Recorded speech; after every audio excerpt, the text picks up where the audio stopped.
Fortune. Gotta walk through a fire for what's important. The warrior's blood through your veins is coursing. Kill for hire, soldier of fortune. The whole world's watching every move. Take your shot, don't act a fool. All you got and all you ever need is one bullet in the chamber. Really needs to take your game, but ain't nobody gonna save you. So what you gonna do?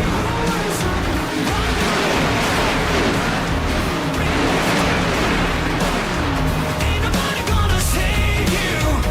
So what you gonna do?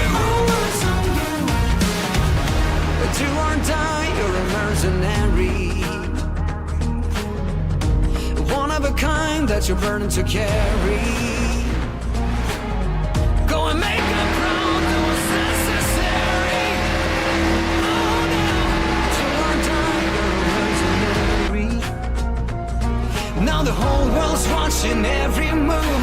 Take your shot, don't act the fool. All you gotta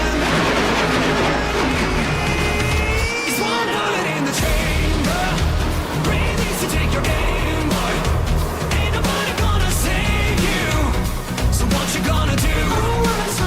One bullet in the chamber. Rain needs to take your game, boy. Ain't nobody gonna save you. So what you gonna do? Now the whole world's watching every move. Still your heart so much to prove.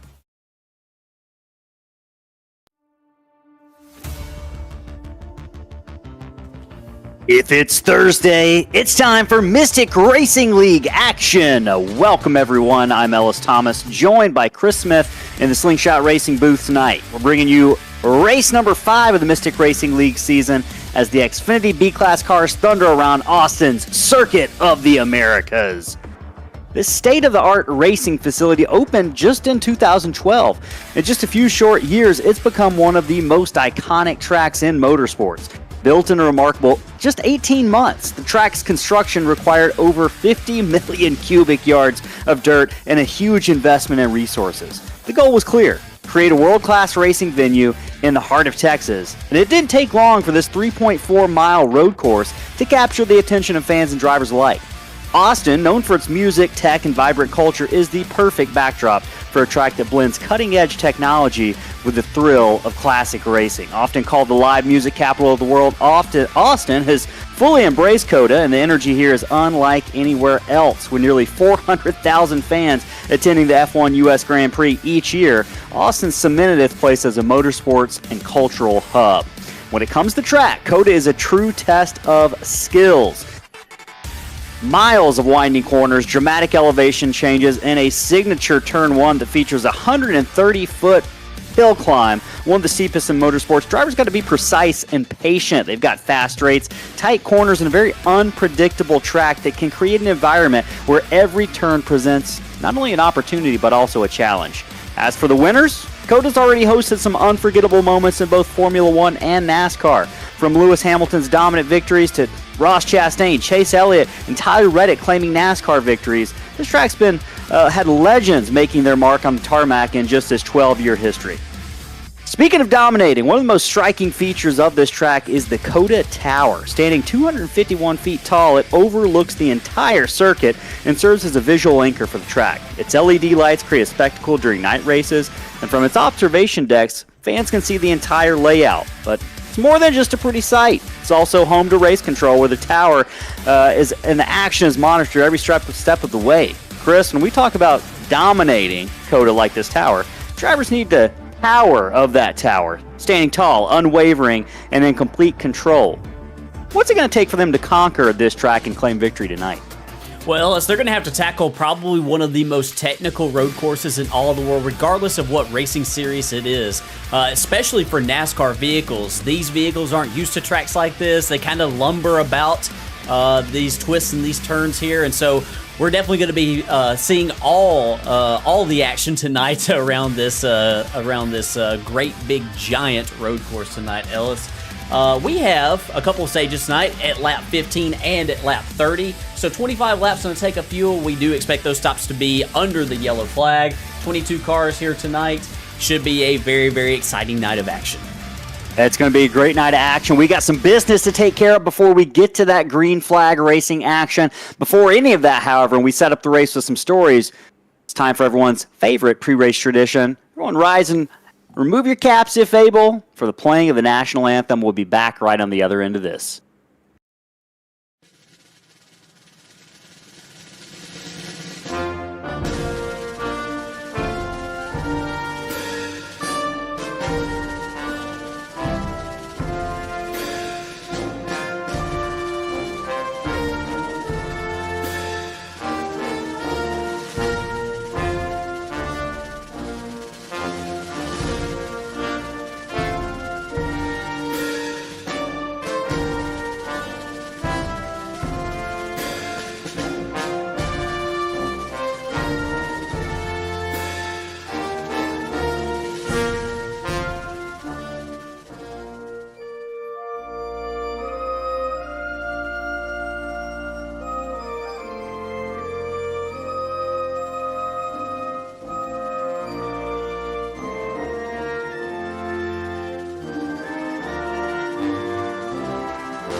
All right, back here from Austin at the virtual Circuit of the Americas, Ellis Thomas and Chris Smith for Slingshot Racing Media, bringing you Mystic Racing League race number 5 tonight. About 2 minutes left in practice. Got some stories to set up the race, but first, Chris, last week, a thrilling finish at Auto Club for these drivers. Bobby Rafferty just barely edged out Evan Janik for the win, and Bobby Rafferty, with that, Chris, took the points lead. That was one of the biggest stories headed out of Auto Club last week with Rafferty's first win on the season. Daniel Dow had a slight off night. For him, 8th place is off, considering he's won the first 2 races of the season. You can see that noted there with those checkered flag stickers. It's a tight battle between Bobby Rafferty and Daniel Dow, and just a reminder, the top 10 will make the chase at the end of the season, into that playoffs, if you will, for the final portion of the season. You can see Alex Driver, final driver right now, inside the top 10 with Michael Madden and Kevin Winker just looking in from the outside, Chris. If you're 15th, 14th, are you starting to panic at this point? If you're Zach White, Caleb Hunt, Joshua Gillen, is there time to put yourself back into that playoff picture? Yeah, I think there's definitely time. I don't think I'm panicking right now. You definitely got some time to be able to make up some points. This is a long season here in Mystic Racing League, so I wouldn't panic. I wouldn't be too upset at all. I would just try to stay the course right here, keep on doing what I've been doing. Some of these drivers might have had some bad luck along the way, or maybe missed some start because of prior commitments. So I don't think I'm going to press the panic button just yet. We'll wait about another 5 or 6 races before we start doing that. A long season. Let's talk about some stories because it's a long race night. 54 laps. These drivers are going to have some endurance in their tank. Some stories to follow, Chris. Big one, turn 1. You're going to see it when these drivers head down in a gaggle of 20-plus drivers uphill into this tight turn 1. It is going to be a wild scene, one of the wildest of the races. Where do you want to be, Chris? On the outside or the inside in that first moments into turn 1? Yeah, I think that I want to be on the inside just because I feel like I can control my destiny a little bit better there. On the outside, I feel like I'm kind of at the mercy of others, so I think I definitely want to be on the inside of this. All right. And hey, speaking of that, tonight's a new layout. This is a shorter version of Circuit of the Americas than we're used to seeing that NASCAR has come to race in the past 2 or 3 years. It's they've cut the track in half, essentially. It's called the West layout. Much shorter. Most drivers tonight are probably, if they've been running the stock cars on iRacing at COTA, they're probably not used to running this West layout. How difficult is it? And I think both of us can probably speak a little bit for this as we just got done running a road course race last night in the Xfinity cars at Sebring. How difficult is it to learn a new track in a short period of time? It's definitely difficult. Luckily, if these drivers have raced at COTA, not too much is changing for them. It's just a little bit of a shortcut that's a little bit different. So that is a fortunate thing. But a lot of these drivers maybe haven't even raced at COTA ever before. So it's definitely a challenge to learn this, especially if you don't maybe consider yourself to be much of a road racer, which I can definitely speak to that.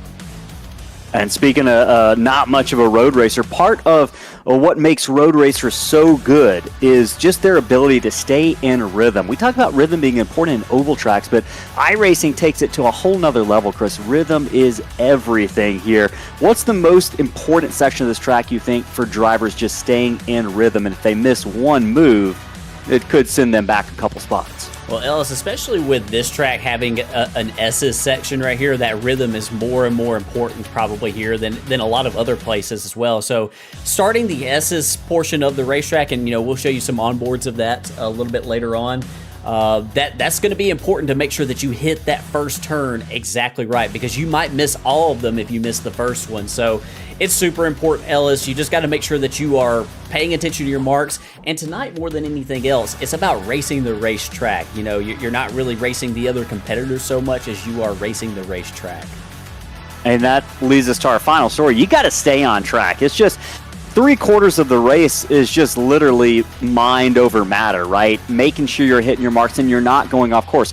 No doubt we're going to see drivers go off course multiple times tonight. If they cut sections of the track, which COTA is kind of notorious for, they will have to stop. I believe the stopping point is going to be in turn number 2. You'll probably see several drivers pull off and come to a complete stop at some point over the course of the evening. And speaking of the course of the evening, it's time to get the engines fired up. Drivers right now lining up. We are going to have a half pace lap here, so we're going to have to get to quick work to get our starting grid set up and let you know where your favorite driver is going to be starting tonight. Hey, Josh Gillen, he's not going to be starting tonight on the track. He says it sucks I'm at home tonight. He's just going to have to watch that race. It's going to be difficult for drivers who are normally racing to be at home watching on YouTube. So without further ado, your pole sitter tonight, runner-up last week at Auto Club by a nose, Evan Janik, and we just flipped the script, Chris. Bobby Rafferty in that 7 with that win last week is going to be starting on the outside of number 1 tonight. Andrew Shobe, runner-up at Daytona, is going to be starting 3rd in that number 69 with Adam Holston in that 8. He's been the picture of consistency much of the season. Going to be starting 4th tonight. Look for a strong run for driver number 8. Caleb Hunt, talked to him earlier in pre-race, said he was excited for a good race tonight, and it shows. 5th position in qualifying. Meanwhile, Gavin Henson in that 39 is going to have to come from row number 3. Daniel Dow, won the first 2 races of the season. He's been a little shaky ever since, and by shaky, I mean he hasn't won any more races. He's going to be starting in 7th in that number 2 tonight. Christian Barnes has had some strong runs this season. He's going to be starting from the outside of row number 4 in that 27. With Alex Pollock, we're in our heart rate monitor tonight. He's going to be starting in the 92 from 9th position tonight. Alex with a good run last week at Auto Club. Derek Jewell, we've seen a lot of speed in that 45 car over the season. He's going to be starting 10th tonight in that red, black, and yellow. That's a good-looking paint scheme on that 45. I like that. Jared Knopsider is going to be starting 11th in that number 82, with Landon Charlo starting 12th to his outside in that 48. Chad Allen, haven't seen him much this season. He's going to be starting midway through the pack in 13th in that 4, with Brett Wren, who is going to qualify tonight in that number 24, starting 14th. Joshua Gillen, he does. He says he is racing here tonight. His message in the chat threw me off. I said he's actually starting tonight from the 15th position. David Moyer starting 16th in that number 47. Stephen McComas, teammate of Evan Janik, starting 17th.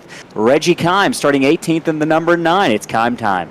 Number 19th will be Joey Beam in the 41. To his outside, Brandon Willard in the 12. League administrator tonight, going to be starting. He's got some work to do in that number 12. He's going to get to the front. Robert McKay, first top 10 of the season last week for Robert in that 88. Going to be starting 21st, with David Wallace starting tail end 22nd tonight, Chris. Drivers working their way around right now. Turn number 16, 17, and 18. That big sweeper to the right. You see the tower power there as they roll their way through the corner. If you're watching from that tower, Chris, and you're monitoring and spotting your driver, what are you telling them here as we get ready to make these final few turns coming to the front stretch here? I'm just going to tell them right here, turn 1, lap 1, you can definitely lose the race. Be looking to your inside for possible dive bombs entering turn 1. See the light's still on the pace car, so I think we're going to get a full lap here, Ellis, maybe under yellow. We'll see what the pace car does. Everybody's single file right here, so... I'm just going to tell my driver right here, Ellis, just to, be patient right here into turn 1. Be protective of my inside, though. I don't want to get dive bombed early on in the race. Some drivers might push it really, really hard. Other drivers might miss their brake marks, which I know a little something about. And they could wind up going, a little bit wide in turn 1. So you don't want to wind up maybe spun out. Being off track on lap 1 or lap 2, Ellis, is like the worst possible scenario, because all these guys are bunched up really, really tight on each other, and you're never going to be able to get back through the field. It's going to be a lot of work. I think you might have found that out the hard way last night. I did. Put you on the spot, but you know what that's all about, and it's tough. You did a good job last night. These drivers, they're going to have their work cut out for them if they make a mistake. And, hey, I think we should take this opportunity to see if we can't hear from a driver night. Let's see if we can pull Daniel Dow, won the first 2 races of the season, pull him into the broadcast booth, see what he's thinking, what's going through that head right now. Hey, Daniel Dow, this is Ellis and Chris in the Slingshot Media booth. You got a copy? Man, yeah, I got you. What's happening? Hey, man, we just wanted to check in with you here. We're getting an extra pace lap, a little extra time. What's going through that head right now? 2 wins, first 2 races of the season, but you've been in a bit of a dry spell here. You finished 8th last week at Auto Club. What are you going to do? What's it going to take tonight to get back on top? Yeah, had a little bad luck there last week at Auto Club before we got started. Had some computer issues, got that all fixed. I'm not a road course racer. You could tell me I'd finish 20th right now. I'd probably take it and roll on out. So, as someone who is self-professed not a road course racer, what are you looking to do tonight? What's the goal to get out of here with? What are you telling yourself? What's your mantra over these 54 laps? Honestly, if I could finish in the top 15, that would be a major plus. I'm just no good at road courses. I mean, at least not here. I just don't have the rhythm for this place for whatever reason. I'm decent at the Roval, decent at the Glen, pretty competitive at those 2 places, but here I just don't have it. I have a tendency to just overdrive the corner, and I just can't make myself quit doing it. Well, man, good luck tonight. Hopefully you don't overdrive any of the corners. It's okay if you do. We'll try not to focus too hard on that. But, hey, man, appreciate you joining us for just a moment in that number 2. Good luck out there tonight. You're going to have to tell me which station to throw you back into in the Discord, because I can't remember where I pulled you from. Chat 1, that'll be fine. All right, that sounds good, man. I appreciate you. Good luck out there. Daniel Down, the number 2. Appreciate y'all very much, man. Thank y'all sir. for all you do. All right, so you heard from Daniel Dow there. Great opportunity to get some insights from one of the drivers starting in the top 10, starting 7th tonight. 1-2 races to start the season, Chris, but you heard him say he's not a great road course racer. This is going to be a test. I think we're going to see some action headed down up into turn 1 tonight. Drivers getting to make the penultimate turn before they hit the front straightaway here. Pace car is going to pull off on that tight pit road. It's going to be Evan Janik on the pole with Bobby Rafferty, last week's first and second, going to be flipping the script tonight. Evan Janik's going to start from the pole. He's going to look for the green flag in the hands of Barney the Flagman as they climb the long front straightaway. You can see those grid lights getting ready to appear. Janik's waiting for it, and there it is. Green flag waves for the first time tonight. We're underway in race number 5 of Mystic Racing League. They're off to the races down into turn 1. Look for some hard action as they make that hard left-hand turn. Dow right in the middle of 3 cars. A couple wide. Dow makes contact with the 27 of Christian Barnes, who's off the track. Several cars 3 wide. They're going to get it sorted out as they work their way through. You saw Dow with a little bit of contact. Pollock not too far behind him, Chris. And Dow's going to have to make up a little bit of territory here. He's got the number 39 in front of him. One car a little sideways. That was, I believe, Caleb Hunt in that 78, struggling a little bit through the corners. They make that left-hand turn to cut through the track to get to the second half, Chris. Wild action in turn 1. Not surprised at all, though. Yeah, not surprised one bit. Turn 1, it's just a really sharp. One car off the track, Christian Barnes. Yeah, we're going back right here to Christian Barnes. Under attack right here from Daniel Dow. Heard Daniel, he wasn't too thrilled about tonight. It didn't seem like he was very optimistic. Oh, he's going wide right here. Yeah, that's easy to do for sure. Battle for the lead, by the way. Not to cut you off, Chris, but we did have, I saw for a moment, Bobby Rafferty right on the tail of that number 71 of Janik. He's since eased off a little bit, but headed down in there, I believe, into turn 13. Heavy braking zone for these drivers. It looked like Bobby Rafferty might have been ready to make a move, but he's going to ease off and about 10 car lengths back now. Sorry to pull the attention away from that, but I thought we were going to have a battle for the lead. That's okay right there. You see them making the final turn right here, turn 20. Look at Daniel Dow, a little bit wide right there off of turn 19. A little bit later on, we'll sort of show you all these corners right here. Look at all the drivers going wide right there. One car around. Stephen McComas into that. Oh, I think he just made contact with that barrier right there, but I think he's going to get away with it, Ellis, with no damage. Yeah. Oh, he's got to be careful for a couple cars coming by. He's going to get it turned around. This is, 2 cars sideways on the front straightaway, Brandon Chris. Willard. I believe that was Brandon Willard as well as, we figure out the other driver who might be Brett Wren might have been involved in that. Yeah, chaos all over the track right now. Brandon Willard trying to get it turned around without getting into the tire barriers there in the final Toyota turn. And right now, back to the lead, we see Evan Janik, about 10 car lengths on Bobby Rafferty. This is a reversal of what happened last week in the conclusion of the Auto Club race. It was Rafferty edging out Janik by a nose as they head through this final midway portion, I should say, of the track. And yeah, Evan Janik, really strong speed last week, and he's backed up that performance this week with a pole run, but also leading the first lap of the race. And we got maybe another driver might have crashed here. Robert McKay might have been in some trouble just a moment ago. I think Caleb Hunt maybe ran into some trouble as well, Ellis. Yeah, that 78, I've seen him. He's had his fair share of off-road adventures just in the first 2 laps of the race. And Saturday, a couple other cars off the track. Believe that might have been Stephen McComas in the 70. Yeah, it's hard to watch. Yep, there it is. It looked like a little bit of contact there. Yeah, some contact between the 48 and the 78. Landon Charlo and Caleb Hunt got together right there to cause Caleb Hunt's issue right here. It looks like Alex Pollock under attack right now from Landon Charlo. Charlo's going to move up to the 7th position, Ellis. Yeah, that 48 car is fast. Saw a little bit of contact with him momentarily ago, but he's working on chasing down Daniel Dow, that number 2. And I'm just looking at the line that 48 is running. He hasn't put really a foot wrong other than that contact he had just a half a lap ago. Right now, he looks like that car has got some good rotation through these corners. That's what you want to see as we ride on board with Landon Charlo in that number 48, headed uphill, turn towards 1. Just watch how much better that car seems to turn through the corner than Daniel Dow. Looked like a little bit better rotation right now. Yeah, it looks like a little bit more confidence under braking up the hill as well. some drivers will really attack up the hill right there because they're going to use the uphill portion of the track. Oh, as he hits one of those turtles. Sideways goes the 48. Can he keep it out of the wall? The smoke goes through the tires as he gets that thing turned around. He's going to lose about 3 positions with that mistake, and boy, that thing went right over that turtle, Chris. We haven't mentioned those. Those are dangerous things you want to avoid tonight. Yeah. Hopefully the car is okay, but just a little bit too comfortable maybe for the 48 cutting that corner. Yeah, definitely. Those little yellow curbs right there that you see, I called them turtles just a second ago, and I think he's going to overshoot off this corner again. here. Yeah, I think that those things might be a story all night, especially through the S's. As the 4, Chad Allen, looks like he's going to go wide as well in that Coast Guard machine. A lot of drivers really struggling through that portion of the racetrack right before the stadium section, Ellis, and yeah, so that's definitely going to be something that we keep our eyes on all night is that corner, and make sure, checking out these drivers, seeing if they do go wide.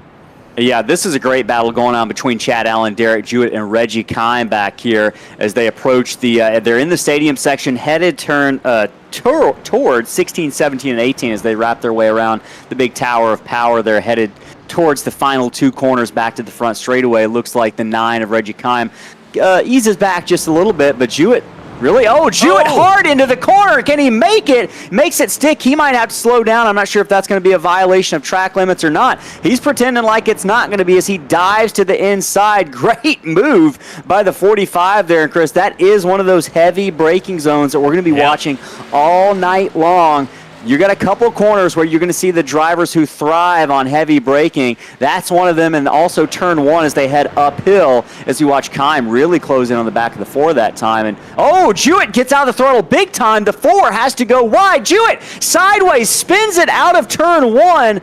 It just made a move to gain that position. He's going to lose it with that spin, Chris. Even the best are immune to inimmune to the mistakes here.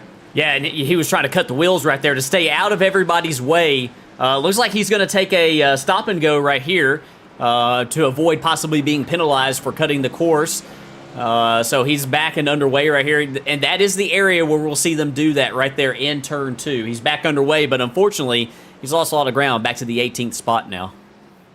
Back to the 18th spot. We got a great battle going on right now. 7th, 8th, and 9th. It looks like Alex Pollock in that 92 leading Knopsider and Hunt. And this is a nice little gaggle that about went wrong about half a lap ago. Looks like Alex Pollock pulling away just a little bit right now. But you can see the 82 closes the gap through this big sweeping corners, 15, 16, and 17 here. 16, 17, and 18, I should say.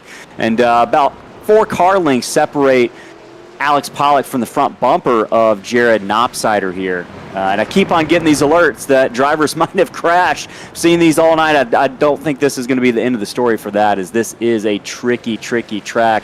Joshua Gillen might have run into some trouble there. I don't want him to let us know in the chat, though, because we need his focus on the racetrack right now. He definitely did. He comes to a complete stop as we watch. That's one guarantee to know we got that a car sideways. Ellis, that's Alex Pollock. The corner. Pollock in the 92 is involved in that battle. He gets it going, but boy, yeah, that is going to cost him. Loses several spots there as he was leading that pack. Runs off track. You're going to see him come to that complete stop. That is because of a notification from race control that he did violate track limits, and he comes to a complete stop there to acknowledge that and to pay the piper, as they say, as he heads through the S's, looks to get it back going. Chris, how difficult is it once you make one of those mistakes to get your head screwed back on and keep going? It's definitely hard, because it gets you a little bit frazzled just a little bit, and you see right here the 82 of Knopsider going a little bit too wide right there. You can get away with it right there from what I've seen, but you do lose some time, Ellis. And that's part of it. You kind of gotta sit on a hot stove here and sweat ice water. If you do make one of those mistakes, you kind of gotta put it aside. And yeah, the 78 of Hunt looking at the inside right here of Knopsider. 82 goes really wide. Knopsider is going to give up 2 positions. As Charlo on that 48 looks to work his way by in that big sweeping turn 15, 16, and 17. Charlo connects with Knopsider. Both cars head on into the wall. They're going to back it up across the track. No cars. Well, I take that back. One car. Alex Pollock slowly headed through the scene of the crash. We're going to get it going. Caution will not come out, but boy, that is going to be heavy damage, Chris, to 2 cars that were running inside the top 10. That 48 was fast. Let's see what happened. Yeah, that's an argument over territory right there, space. Looked like Charlo was trying to take a big wide arc into that corner, and the 82 of Knott Snyder was trying to narrow it up right there on corner entry, take a more direct line, and they just came together.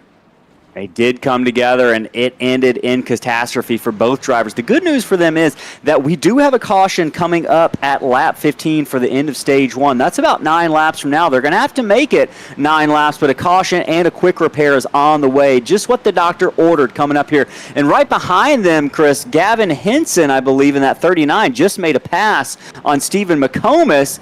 That was a pass for the we got a car around, Ellis. It's the 92. Position. Pollock. Yeah, Pollock again around 92. Really struggling right now. Cars handling starting to go away early on in this run.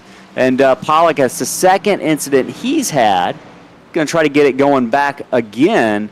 But yeah, big old gaggle of cars running here through the S's, getting ready to cut across the track to the second half. It's really led by Reggie Kime and that number 9, Allen, Henson, and McComas right behind him. This is a little train going through the second half of the track, getting ready to come up to 12, 13, and 14 right now. Chris doing a good job of anytime you can have tight road course racing, it doesn't get much better than that as we watch Reggie Kime pull away from Chad Allen just a little bit as Allen slid off the track.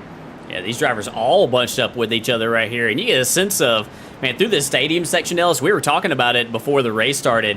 It is really, really tricky. I don't feel like I've ever had a really good handle on it through here. It's almost like a triple apex. It's you kind of got to, really, really think about 3 corners ahead whenever you're running through this section of the racetrack. Yeah, it is a thinking man's game, that is for sure. And hey, update from race control, Chris. As of lap 6, Landon Charlo looks like he's been disqualified from the race. I'm not sure if maybe there was a little bit of discussion on that after the wreck, but I'm seeing that driver as being removed from the server. Charlo is, he was the victim or a participant in that crash. You mentioned a fight over territory, but penalty has been incurred for that for the race. Race control serious tonight. They talked about track limits and just what they expected of drivers in the pre-race drivers meeting, and backing that up right now as we watch the number 9 of Reggie Kime. Oh, right behind them, almost to stack up. Kime gets away from that cleanly, but the 4 of Chad Allen, this battle, Chris, we were covering just a moment ago, has not died down at all. You mentioned sweating, sitting on a hot chair, sweating ice water. That's what the number 4 of Chad Allen is doing right now, with Gavin Henson and Stephen McComas inches away from his back bumper as they head down into that cut across to get to the second half of the track. Yeah, and I have been where Chad Allen is on many road courses right here. When you kind of got some drivers right behind you, he did a really good job through the cut through right there. So he's definitely opened it up on these guys. Oh, and he goes wide right here. Yeah, I spoke. I definitely cursed him. Sorry about that, Chad. Yeah, I've been that driver like where you stack them up behind you right there, and what the only thing you're hoping for right there is please don't dive bomb me, and please don't turn me around right here. But he's doing a nice job. He's keeping it straight right here. He recovered from that little off track. Recovery is the name of the game tonight, Chris. And hey, speaking of recovery, I'm watching the battle for the lead. It's closed up about 5/6 of a second in the past 2 laps or so. Bobby Rafferty is making a run at Evan Janik here as they close their way towards the final portion of this track, the final sector of this track. Looks like that number 77 right now, or 7 I should say, is handling just a little bit better than that 71. He's closed up to the back bumper right now of Evan Janik, just about 3 car lengths back as they head down into 16, 17, and 18. And that 7's found some speed here in the last 2 laps or so.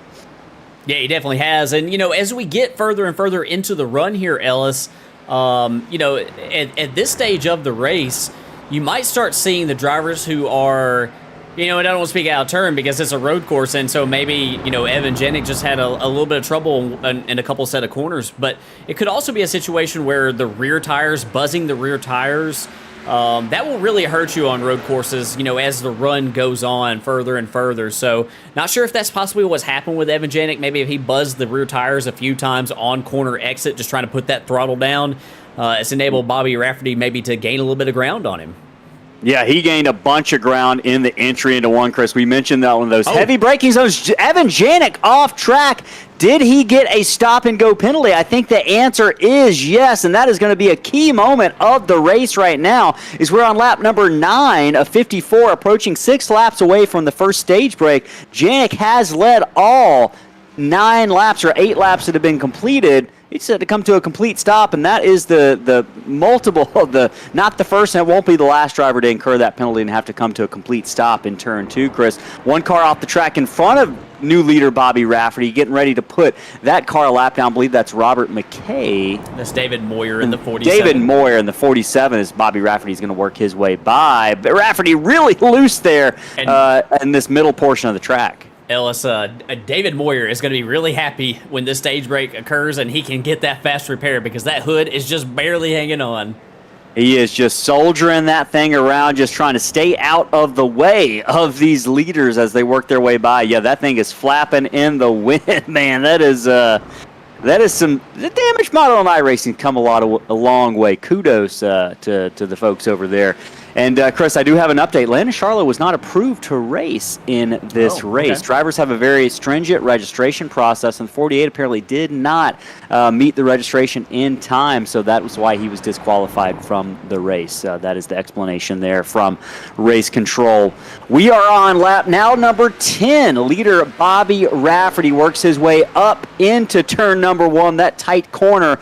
He is the leader. Second place, Evan Janik, we were talking about him, has dropped back 7 seconds in the back right now, with Andrew Shobe in third. Christian Barnes in the 27 is fourth. Adam Holson is eighth, with Daniel Dow sixth. Caleb Hunt seventh. Gavin Henson is at a fast car tonight. He is in the 8th position. Jared Knopsider ninth, up 2 spots. And Chris, Stephen McComas up from 17th to 10th. Good run going for Stephen McComas right now. Yeah, great run for him. A nice recovery, too. We saw that car turned around early in the race, lap 1 or lap 2. So he's definitely made a nice little recovery right here. Bobby Rafferty, it looks like he locked up the rears. He goes a little bit wide right here. I believe, Ellis, that this is right before the stadium complex, I do believe. So, yep, it is in 12, 13, and 14. Yeah. And he's coming up, Chris. He's coming up on a big gaggle of cars here.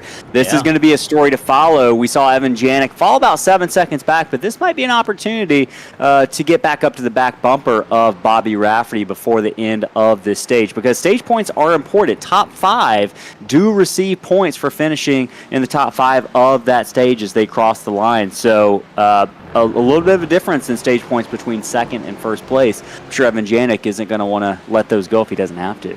He absolutely does not, Ellis. And I want to give a quick shout out right here to this guy right here. And it's almost some contact between Alex Pollock and Stephen McComas.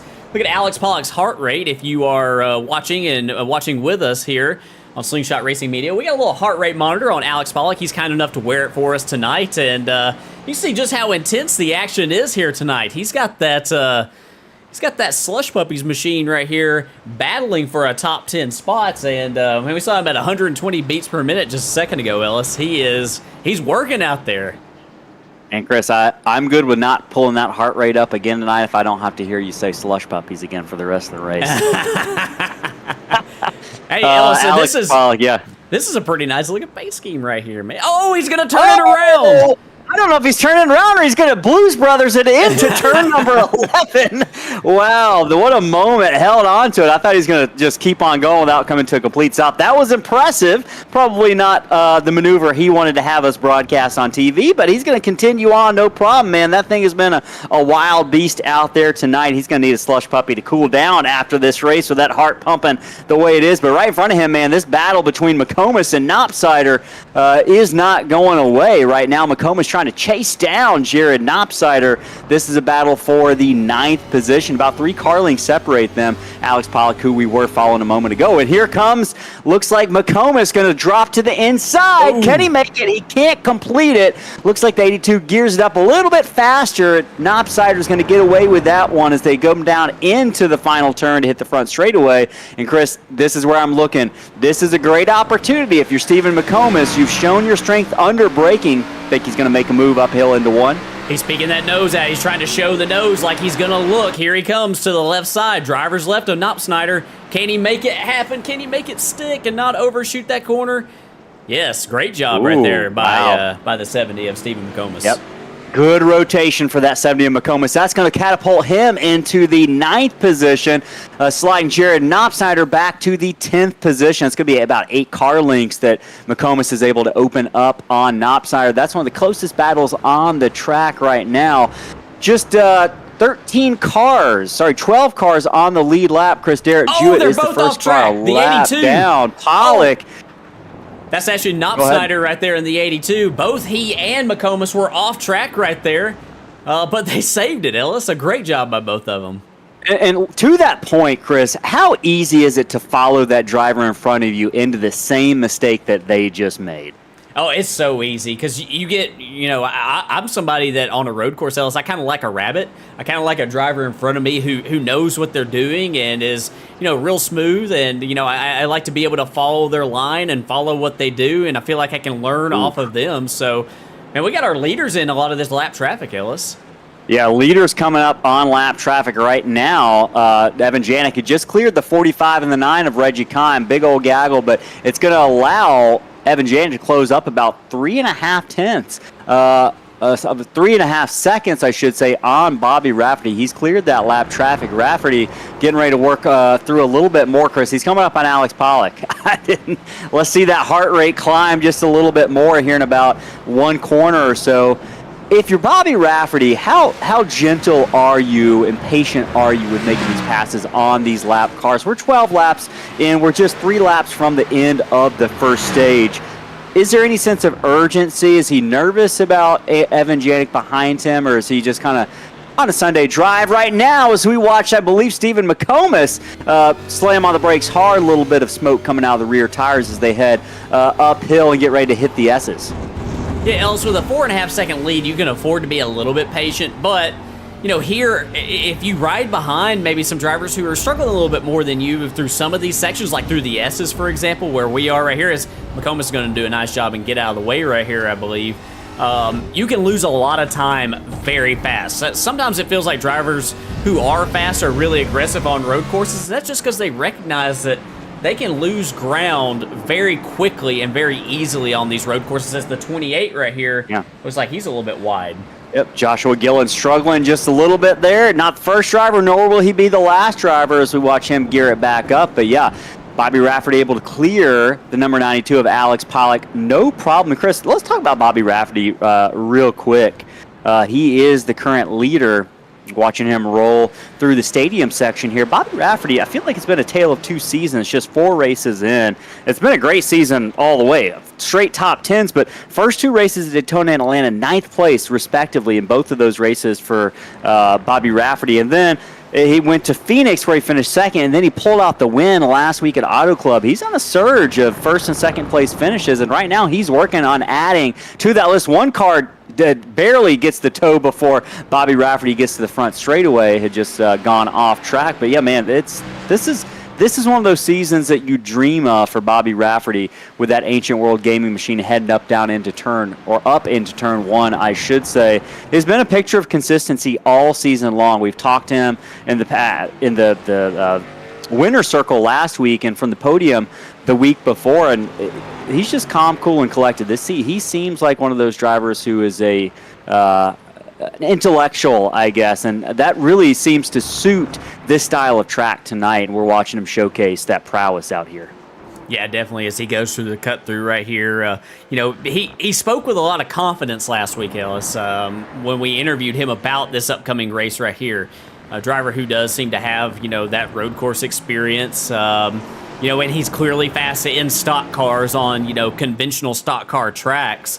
So this seems like the perfect scenario for him as well. If Evan Janik wouldn't have had that, penalty, that off-track penalty, I think these two drivers, they're fairly close on speed tonight, Ellis. It seems like, when we get these stage breaks, this could be quite the race here to the checkered flag. Yeah, they've been evenly matched. I think you are right. I think with stage breaks getting them back together in one final run, where I don't think we're going to see a pit stop on the final run. I think we could be setting this up for another amazing finish between these drivers, almost maybe a repeat of last week at Auto Club. Right now, lap 14 of 54. We're getting there, folks. Into stage one, approaching in just about a lap. Drivers will cross the line to end lap 15. The top 5 will receive stage points. They'll come down pit road, get some fresh tires and some fuel, and we'll re-rack them for a second stage. That's coming up about half a lap. Bobby Rafferty scored as your leader.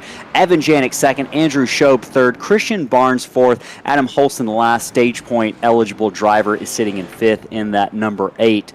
Christian Barnes, let's focus in on that 27 run in fourth place for just a second, Chris. Christian Barnes in that number 27, bright and colorful 27, I might add. He started in the 8th position, made up 4 spots throughout the first 15 laps of the race. One of the biggest movers of the night in the top 4 now in that number 27. Christian Barnes has really had a kind of an up and down season. 5th at Daytona, 17th at Auto Club, and looks like he finished 4th at Phoenix and then finished 3rd at Auto Club. So, one car off track a little bit. Gets it gathered back up. But yeah, that 27, what's the paint scheme? Is that a floral paint scheme on the 47? Yeah, on the 27? I think so. It looks like a little bit of maybe a little bit of anime, type of action going on right there on the right rear, possibly. I'm not sure what it's from. I'm not up on my anime, so. But yeah, it's definitely a colorful car. Definitely stands out. You can definitely see him on track, and he's having a really solid run tonight. Yeah, average finish to 7th place over the course of the season has really turned it up in the past 2 races, kind of similar to the way Bobby Rafferty has. So he's doing a good job out there tonight in that 27. Christian Barnes making that. I like that paint scheme a lot. Big action, Chris, right now. The 4 of Chad Allen, Jared Knopsnyder, Derek Jewett, they are all over each other.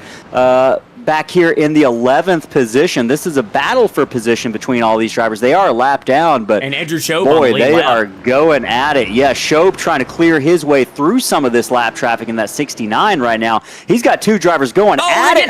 Derek Jewett hard into the wall, maybe going to go into the grass, backs it up into the wall. This happens right in front of Andrew Shobe, sitting in 3rd position. And you called it, Chris. Andrew Shobe just trying to get his way through traffic. These are the sorts of things that can happen as we watch that replay. Yeah, definitely. There's Derek Jewett coming up on the back bumper of Knopsnyder right here in the 82, and yeah, just they come together, arguing over the same space, like we've seen a few times here tonight. Yep, and I don't think it's going to be the last time. We've been saying that all night. It's not the first time. It's not the last time. Right now, I believe we should be getting ready for a stage break. The yellow is out. Stage 1 in the books. Here are your top 5. Rafferty, Janik, Shobe, Barnes, and Holston will receive stage points here to add to their championship total. We're going to take a 2-lap, probably maybe 3-lap caution here, and thank goodness we've got the West layout where these caution laps are just a little bit shorter than they are in the full circuit of the Americas layout. Drivers going to be coming to the attention of their crews. I don't think unless the pace car is able to pick them up, I think Bobby Rafferty is going to have to roll by one more time. Going to keep an eye on that number 7 from the sky and see if he is going to make the approach to pit road, or if we're going to have to wait one more lap. Let's see what's going to happen as he approaches the Whataburger corner here, the penultimate corner at Circuit of the Americas. Is he going to make that left-hand turn? I don't think so. He's going to have to pick up the pace car on the front stretch. Yeah, go ahead. There's a lot of gravel right there before turn 20, it looked like, on the racetrack. So we've seen that flying off some of the cars. It's definitely in the cut through. It's there as well, it looks like now. So a lot of gravel on this racetrack. What does that have an impact on the tires? I know inside the car you can definitely hear it. What does that do to the handling of the race car when you pick up some of that debris and rubble and trash on the tires? It just makes that car slip and slide a little bit, Ellis. Just makes it a little bit free, especially if it gets on the tires. This pace car right here is getting after it to try to pick up leader Bobby Rafferty. But, it just makes your car a little bit free, a little bit loose, hard to put the throttle down without kicking that back end around. So you got to be kind of careful after you maybe pick up a little bit on these hot tires. Absolutely. Hey, let's see if we might be able to... let's take a quick break here. We might pull in Bobby Rafferty after his pit stop is complete. I'm going to go ahead and hear from our partners for Slingshot Racing Media, Mystic Racing League. We'll be back with live green flag, or I should say yellow flag pit stops right after the break. Don't go away.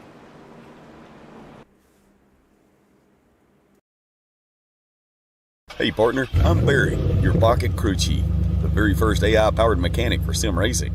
Got a car that's a little loose or tight? Just tell me how it's handling, and I'll whip up instant setup recommendations just for you. Want me to get even more precise? Snap a picture of your setup, and I'll fine-tune it to perfection. And hey, I'm not just about giving orders. I'll explain why every adjustment matters, so you can really understand your ride. I'll even teach you the science behind the setup. Ever wondered why the track bar is so important? I've got the answer. With Pocket Crew Chief, I'll make you smarter, faster, and race ready.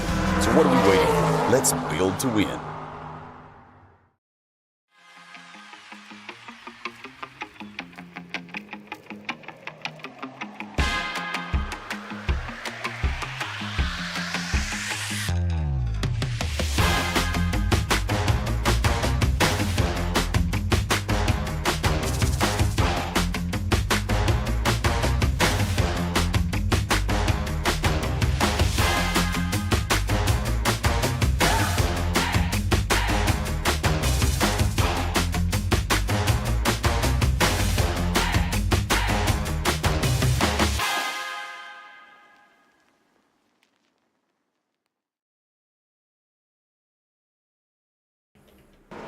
All right, back here from Austin, Circuit of the Americas, race number 5, Mystic Racing League. Ellis Thomas and Chris Smith in the booth, getting ready for some caution flag pit stops here. Stage break number 1. Bobby Rafferty is going to lead them onto pit road. It's Janik, Shobe, Barnes, Holson, and Dow, along with Henson and Pollock, following him down here on pit road. I should say Henson's the last car on the lead lap right now. You can hear that pit road siren going off to alert folks that these cars are entering on pit road. Chris, how important is pit position on exit here? Are you going to be really upset if you're Bobby Rafferty and you lose that lead coming out of pit road, or can you get it back pretty easily? Ellis, track position on a road course is everything. It is so important. So, yes, I want to try to make sure that I maintain my track position. I want to make sure that I try to maintain my position up at the front of the field. So, yeah, it's going to be very important. So, we'll see how these drivers did getting in their pit stalls. I think Evan Janik was a little bit more aggressive getting into his stall, but Rafferty's going to win the race. Yeah, Bobby Rafferty gets off pit road first. They're not going to have any changes there. Andrew Shobe looking like he's going to come off. He might not come off third. It looks like the number... I'm not sure who that was who beat him off there. That might have been... I believe all the drivers look like they're pitting on the same lap, Ellis, whether they are on the lead lap or a lap down. That tells me we're probably going to get a quick yellow here. Hi, Moki in the chat. Appreciate you joining in and tuning in. Hey, if you are watching right now, let us know who you're rooting for in the chat right now. Make sure you've hit that subscribe button to the channel. There's Connor. I knew he was going to be here at some point. Hit that subscribe button. Hit that thumbs up button. Neither one of those costs you anything, but it helps our channel immensely, and it gets your favorite drivers out in front of more eyeballs each and every week. And I think now might be a good opportunity, Chris, to try to pull in Bobby Rafferty, see if we can't hear what's going on with driver number 7 as he comes off pit road in the lead. You let me know if we're looking like we're going to go green before then. I think we're going to take another lap, maybe. Yeah, I think so. Not sure, though. All right, well, we're going to find out. We'll ask him. Hey, Bobby Rafferty, it's Ellis and Chris in the booth. You got a copy? What's going on? Hey, man, are we going green this lap, or are we getting another pace lap? Okay, No, good. we're So getting do you another one. You got have 30 seconds to chat? 100%. Awesome, man. Well, hey, great run. You and Evan Janik were going back and forth there. I know he had that stop and go penalty on track earlier. It handed the lead over to you. First pit stop out of the way. You came off pit road with the lead, maintaining it. What was the most difficult part of that first stage?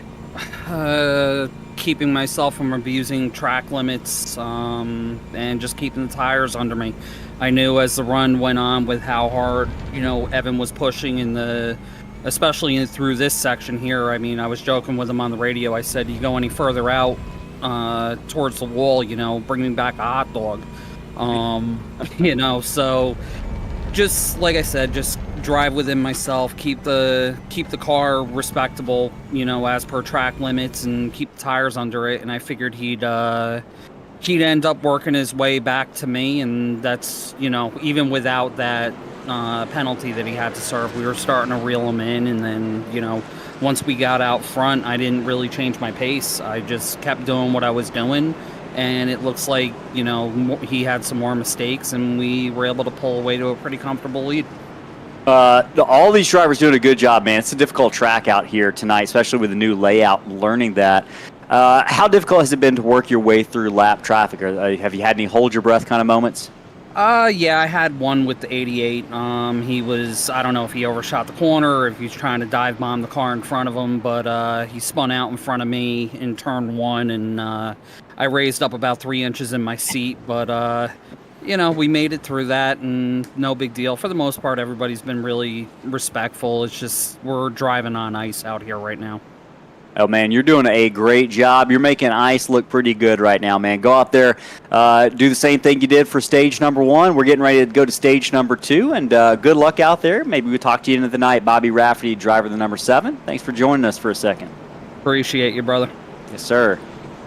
All right, so that was Bobby Rafferty. Get some insight from inside the car from the current leader of the race, led about 9 laps out of that 15-lap stage number 1. Do the cut across right now. Pace car leading him to the second sector of the track race. You heard it. Difficult to get by some of these lap cars. It is a moment where you do have to hold your breath because things can go awry very, very quickly. If you're Evan Janik, what are you telling your driver Evan Janik if you're the crew chief on top of that pit box for the 71, Chris? He had a penalty earlier, put him out of the lead. He's got an opportunity to get it back. How much pressure are you putting on the driver of that 71?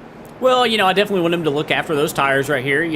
Maybe we learned a little bit on that first run about how hard to push compared to maybe, the competition. It seems like this is the closest competition right here is between these two right here for the wins. So maybe pace myself off the 7 initially, and maybe see if we can be a little bit closer at the end of the stage right here. Seemed like even after the penalty that they were still pretty close. I don't know how hard each one was pushing it, knowing this stage was coming up. So this stage right here, the second stage, might give us an indication about possibly how the the speed is going to translate between those two of them, if how close they really are.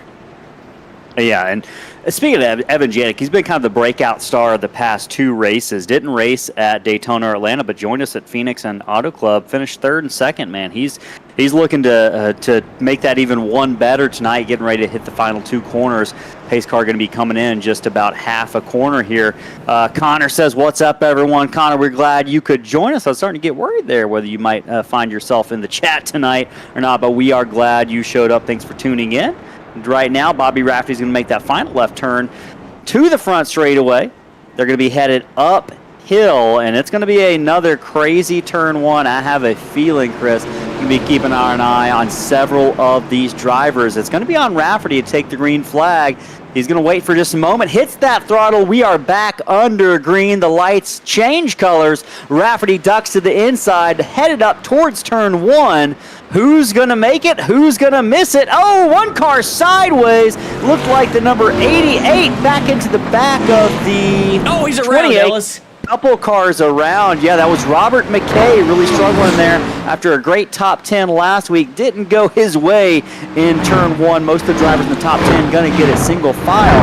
Derek Jewett right now looking to see if he can't get himself in position to be the lucky dog, getting by Jarrett Knopsnyder. This is a battle for the 11th position. And boy, Chris, got some great camera shots here from Whiplash Sim Cams, and you're doing a great job using those.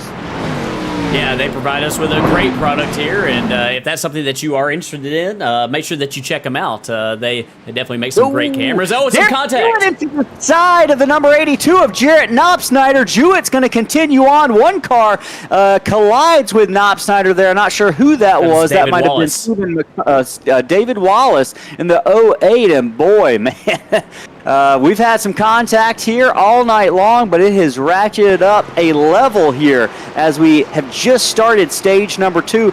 Sense of urgency maybe going up just a little bit for the drivers, and that was one of those that was almost kind of telecast in there early. You could just see it coming there. You definitely could, as Andrew Shobe did get around the 8 of Adam Holson to move back up into the 3rd spot. Shobe one car off track there. Go ahead. Yeah, there was one car off track. Shobe did lose some ground on pit road right there, as we do have a battle also going on here for the 6th spot, Ellis, between Caleb Hunt and Daniel Dow. Yeah, Hunt and Dow headed down the front straightaway up towards turn number 1. Dow peeks and knows he's going to really send it in. Can he make it stick in that pass for the 6th position? Looks like he's going to keep it on track. Hunt tries to make another swing back. Can't do it, and that is going to put Daniel Dow in number 2 up to 6th position. Chris, we talked to him in pre-race on those pacing laps. He said, look, I'm not a road course racer, but... I believe that 8 right there, Ellis. The 8 of Adam Holson did go off track right there. I believe he will have to serve a penalty next time. I think you're right. We're going to see if they park him early, if he gets off to the side here, or they do wait to get him through turn number 2 to give that position back, or I guess give that position up and make that complete stop. That's painful to have to sit there and come to a complete stop and watch cars go by. Not a great feeling, but... we were talking about Daniel Dow, said he wasn't a great road course racer, but I'm not seeing that tonight. Up to 6th position. He finished 8th last week at Auto Club, and after getting the first 2 wins of the season, 6th position is probably a welcome position right now for Daniel Dow. So he sets sights on Christian Barnes and Adam Holson. We mentioned Holson struggling just a little bit earlier. We're going to see him probably lose a couple spots when he does have to come to a complete stop if race control does agree with our assessment of the situation. But we're going to find out here in just a little bit. But the battle for the lead continues to heat up. Go ahead, Chris. Yeah, I was just going to say right here, this will be a really good opportunity to ride on board right here with Christian Barnes right behind Adam Holson right here to see what happens here. Bobby Rafferty running the fastest lap on track, fastest lap of the race, that previous lap of 1:39.75. My gosh. Someone get a fire extinguisher for that thing. Yeah, and Evan Janik not far behind him either with a 1:39.92. So those two are really close together on speed. Here we are approaching turn 2, Ellis, right here. There goes Holston. He's making the stop and go. Making that stop and go in turn number 2. That is the designated spot for drivers who are deemed to have gone off track and violated track limits. Holston's going to be another victim of that tonight. They set sail on the cut across to the second half of the track. Oh, the 4's around, Ellis. That's Chad Allen into the wall. Boy, heavy contact for Chad Allen through those S's. You mentioned it, Chris. It's a rhythm section, and looks like the 4 might have lost his rhythm through that. I wonder if he hit a turtle. Gonna have to go back and see what we can find. Yeah, let's see if we can find out what happened. Yeah, carrying a little bit more speed. He kind of missed that. This is prime example of missing one corner and then spinning out in the next one. A little bit wide in the previous corner and just got away from him. That's so easy to do here. It really is. I think people kind of underestimate how difficult these stock cars. You mentioned, I think, the word lumbering in our pre-race show earlier, Chris, and I think that's a great description of what these cars feel like around this track. They're not comfortable, and you got to be really delicate with the throttle. Oh. You've got to be hard on the brake, and yeah, you mentioned it. Watching that number 92. Or 8, sorry, what car is that? That's the 12, but the 92 was off track, the 12 was off track. Oh, and they get together right here in the stadium section right here. That's the 12 and the 82. That's Brandon Willard and Jared Knopsnyder. Woo! Brandon Willard and Jared Knopsnyder. Willard's going to try to cut across the rear bumper of that 82, and boy, yeah, these guys were going at it for quite a moment there. Knopsnyder is 13th. Brandon Willard's in 14th. This is a battle for position at the moment, and yeah, Brandon Willard, boy, I'm curious to see what happens if Willard can get back up to the back. Willard's off track. Through the grass, Willard headed into the penultimate corner. Is going to go over the Whataburger here, and I don't think that's a stop at Whataburger he wanted to make, but he's going to make it regardless, and I think he might get back on the pavement here sometime soon. There's going to be some grass on those tires, I have a feeling, as he works his way up the front straightaway here, try to get back after the wheel and go after Jared Knopsnyder. Chris, you like the smell of grass? I do. I really do. Do you really? Freshly mown grass is like the best smell ever. I love it. Would you burn a grass candle in your house? I would consider it. Wow. I should say you're always doing yard work, so I'm not surprised. I'm love not the smell. surprised at all. And hey, Reggie Kime's going to be going after. I don't know, actually. He's behind the 12 of Brandon Willard, but this isn't a battle for position. I'm curious to see how patient Reggie Kime is. So we watch on board the back bumper of Brandon Willard. That 9's getting a little bit bigger. Yeah, LSC, he's got in and out on his number 9 right here. Reggie Kime, the last car on the lead lap right here. Locks him up right there. Ellis, you ever been to In and Out before? I have not. I think I've been to Whataburger like once or twice, but I've never been to an In-N-Out Burger. Is that a West Coast chain, or can we find them on the East Coast? Yeah, it is a West Coast chain. I don't think that you can find them on the East Coast. I've never been to one. I have been to Whataburger. We've got one here in my hometown where I live, and it just came here recently, so I can't compare the two. But I will tell you this, that people who like In-N-Out are pretty vocal defenders of it. It's a bit of a culture war between In-N-Out and Whataburger, because Whataburger is also stationed in Texas. That's right, I guess. So I think the 9 of Reggie Kime might be trying to make a statement tonight using that In-N-Out paint scheme, and he still continues to try to work his way around the 12. But we're riding on board right now with Evan Janik chasing down Bobby Rafferty. This is a battle for the lead, and it's just about 4 or 5 car lengths to separate Rafferty from the front bumper of the 71 of Janik. Chris, you mentioned it. Janik had really held pace with Rafferty the first half of that stage number 1. The differential between the two drivers when the caution flag came out really didn't tell the full tale of the tape, and right now I think we're getting a better picture. We mentioned this could be one of those races where we get another photo finish at a last lap pass, similar to what we had at Auto Club between these two drivers. In a sense, a bit of a rivalry, a friendly rivalry albeit, but a rivalry emerging between Rafferty and Janik. Well, you race each other enough up front, for possible wins, that will occur. And Ellis, no disrespect to anybody else in this field, but as long as these two drivers stay on track, I don't see anybody that has anything for either one of them tonight. They're kind of head and shoulders above everybody else. And that's not something that we see typically, every single week. We do see these two up there near the front each and every week, but we do see some other drivers, that are also in contention as well. But tonight, as long as they play it right, it's going to come down between the two of them for the race win. I think you're on point with that assessment. Hey, in the chat, Connor's saying, what's everyone's 2 favorite tracks in the world? If you're watching right now, let us know what your 2 favorite tracks. It could be a road course or it can be oval. I'm trying to think about this question for myself as we watch Evan Janik really put the screws to Bobby Rafferty here through this stadium portion, or coming up to the stadium portion of the track. Yeah, we're talking about turns 13, 14, coming up to 15 into the big sweeping section around the Tower of Power here. I'm trying to think about my 2 favorite tracks. Connor says his are Daytona and Talladega. Can't go wrong with either one of those. There's something.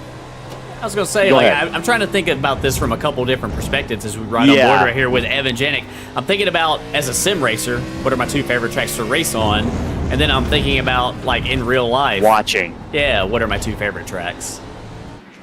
Yeah, that's because they are 2 different perspectives. Man, I think from a watching standpoint, Indianapolis with the Indy 500 is just one that I feel like is never disappoints in terms of excitement. So I think that would put that from a viewership standpoint near the top of my list. And just the history.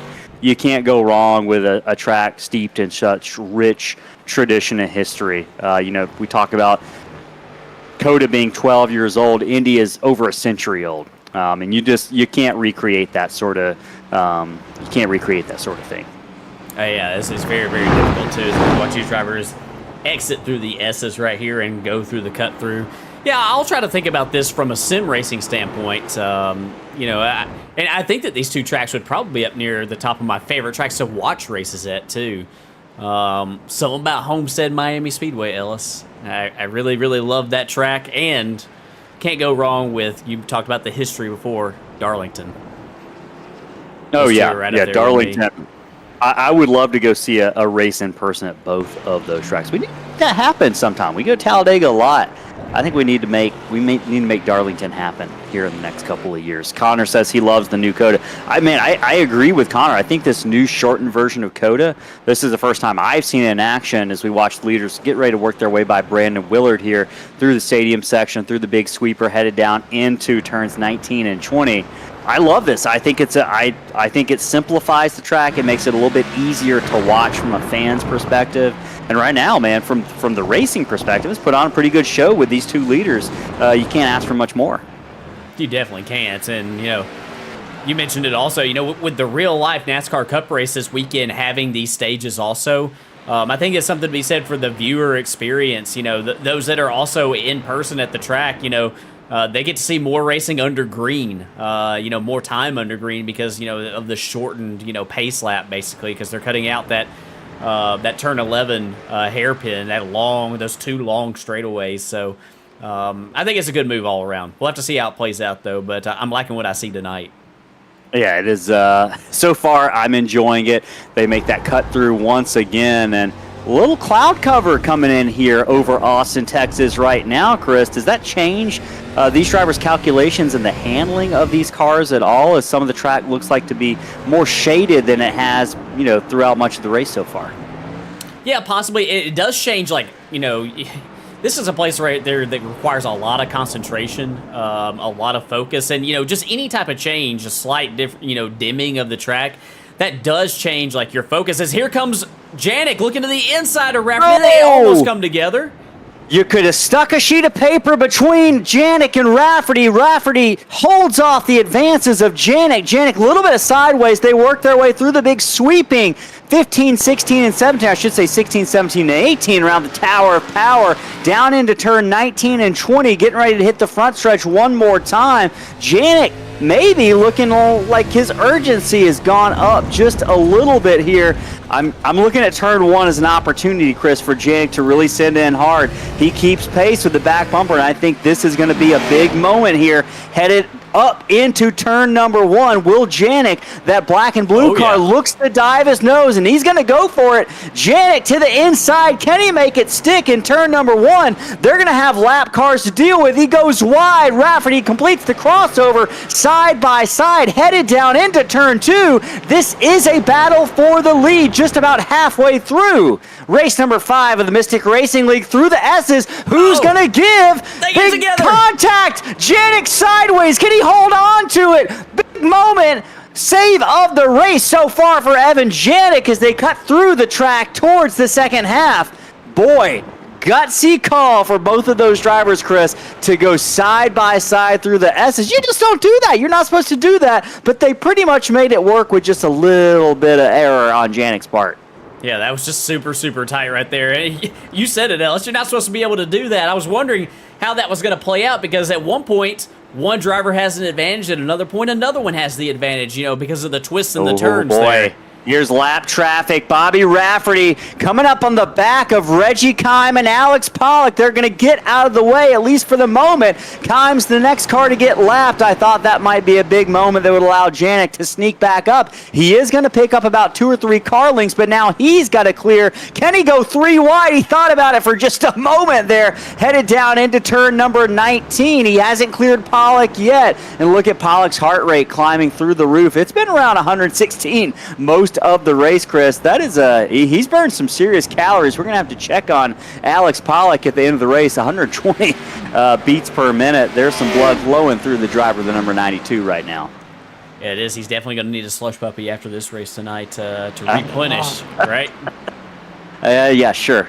I kind of, but you know what? The longer we go on here as we approach lap number 30, are you winning slush puppy sounding pretty good right now. Hey, if you're in the chat, let us know what your favorite flavor of slush puppy is. I'm not even sure what flavors they have, but I'd probably be a blue raspberry guy if I had to guess what flavors they had as we watch that number 92 roll around the track. A little bit of damage on the front end of Alex Pollock. I think he's seen his fair share of adventures. Let's just call them adventures. Every driver's pretty much been on at least one adventure over the course of the 29 laps we've run out of 54 tonight. Race number 5 of Mystic Racing League. If you're just joining us, thank you so much for tuning in, Slingshot Racing Media. Hit that subscribe button. Hit the thumbs up like button. Also, hit the bell button for the notifications to know every time we go live so you don't miss a moment of racing action every single week here. So you watch Bobby Rafferty and Evan Janik really do battle. We've seen some great racing here amongst these two. We said these are the class of the field, and I think every other driver would be okay with us saying that. They would admit it if we're just looking at lap times alone, Chris. Christian Barnes, though, let's not count number 27 out of the fight, back in third place right now. Christian Barnes, he's 22 seconds back, but I didn't see this run coming out of Christian Barnes tonight. I didn't know he was a road course racer in that number 27, but he's making that floral anime car look pretty good. We might have to ask him about that paint scheme if he ends up on the podium tonight as it runs right now. He will be. Yeah, he's definitely been up there near the front, but he's been very consistent all season. He's been in the picture, he's been in the frame, and drivers who do that, who are in the picture, put themselves in contention, even if they don't have the, like tonight, it seems like he doesn't have the outright speed compared to Janik and Rafferty. But if he puts himself in position, more and more, he's going to find himself in victory lane at some point this season. Yeah, fourth and third right now, sitting third again. Fourth and third last 2 weeks. He sits third right now here at Circuit of the Americas. Right behind him in fourth position is Andrew Shobe. But this battle for the lead, Chris, continues to heat up. Bobby Rafferty trying to get by Jared Knopsnyder here. Evan Janik putting the screws to him. Big braking zone for Janik. We've seen him really excel, Chris. That's what started that intense battle through the first 4 or 5 corners the last 2 laps ago that saw Evan Janik get sideways through the S's, and he's closed it up to about 3 car lengths now, 4 car lengths from the back bumper of Bobby Rafferty as Evan Janik in that 71. They're coming through 16, 17, and 18 in the Tower of Power zone, as I have deemed it tonight. We're gonna make that stick. And Chris, does that corner ever really end as a corner? We were talking about this in pre-race that 16, 17, 18. You mentioned it might be like a triple apex sort of corner where it just never seems like it's gonna end. Yeah, I know they call them turns 16, 17, and 18, but I think that the drivers who are maybe up on their game on the road courses, I think they probably think about that as like one corner, instead of, several corners there. Because it all comes down to how you approach the entry to turn 16 to how you get off of turn 18. So, I think the drivers who are maybe these two right here are probably the best examples of that tonight. They're the drivers who are probably on their game the most right here, as they have completed lap 30 right here, and I believe they are off the throttle. Yep, stage 2 looks like it's going to be coming to an end in just a moment, and that is part of the reason why Janik was going so hard to try to get that stage win here on Bobby Rafferty. Yellow's going to be coming out here in just a moment. These drivers up at the front are kind of, you mentioned it, off the throttle. Andrew Shobe's going to be crossing the line, and there is that caution. Top 5 stage point winners. Bobby Rafferty is the winner of stage 2. Evan Janik, second place. Christian Barnes, third. Andrew Shobe, fourth. And Chris, Daniel Dow, the non-road course racer, moves into the 5th position here and claims some stage points with stage number 2. Good for that driver, that number 2. I think he's getting a little bit more comfortable out there in that white and blue deuce. As we get ready for our second round of yellow flag pit stops, I think right now might be another great opportunity to send it off to hear from our... Actually, let me double check here, see if they might be coming in a little bit sooner than we think. Yeah, their pace car hasn't picked them up yet, though, have they? No, I think they got another lap right here to catch up. Okay. Let's go ahead and hear from our partners at Slingshot Racing Media and Mystic Racing League, and we'll be back to bring you caution flag pit stops and get stage 3, the final stage, started. Don't go away. We'll be back in just about a minute. Hey partner, I'm Barry, your pocket crew chief, the very first AI-powered mechanic for sim racing. Got a car that's a little loose or tight? Just tell me how it's handling, and I'll whip up instant setup recommendations just for you. Want me to get even more precise? Snap a picture of your setup, and I'll fine-tune it to perfection. And hey, I'm not just about giving orders. I'll explain why every adjustment matters, so you can really understand your ride. I'll even teach you the science behind the setup. Ever wondered why the track bar is so important? I've got the answer. With Pocket Crew Chief, I'll make you smarter, faster, and race ready. So what are we waiting for? Let's build to win.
All right, back here live from Circuit of the Americas, race number 5 for Mystic Racing League. It is Ellis Thomas and Chris Smith in the Slingshot booth, getting ready for some Stage 2 pit stops here. Stage 2 just came to a conclusion. Bobby Rafferty was your winner. Evan Janik second. Christian Barnes third. Andrew Shobe, we're going to hear from him after the pit stops. And Daniel Dow finished 5th. Drivers coming up here on turn number 19. That is going to be the entry point for pit road here. Pace car leading them by slowly. And you see some great shots overhead provided from Whiplash sim cams. Chris, this is a big moment. Can you afford to lose the lead if you're Bobby Rafferty on this set of pit stops? You worry that if Evan Janik gets by, you're not going to be able to get back by? Yeah, definitely. But I will say this, there is a slight advantage right here for Bobby Rafferty, as there is a lap car between both of them, between Rafferty and Janik. So as long as Rafferty is smooth here, he should come out of the pits with the race lead. Yeah, so he does have that buffer, and that is definitely good for Bobby Rafferty. We watch him get in, and Evan Janik, if anything, might have had a little bit of a disadvantage, not only having a buffer, but also having to slow down for that car pitting in front of him. Janik does have the first pit stall, so that could be an advantage, but you can see that timing line is just about 10 car lengths out in front of that first pit stall, and there goes Rafferty, no problem. He is going to win the battle off pit road. Janik is going to be second. Daniel Dow is going to come out third. How about that? Dow, big moves on pit road there. One of the biggest losers, it looks like, is going to be Andrew Shobe. We're going to have to talk to him about that, see what happened there on that pit cycle. It looks like the 27 of Christian Barnes came out fourth, with Andrew Shobe slipping back to fifth. Go ahead and see if we can't get Andrew Shobe in the chat here.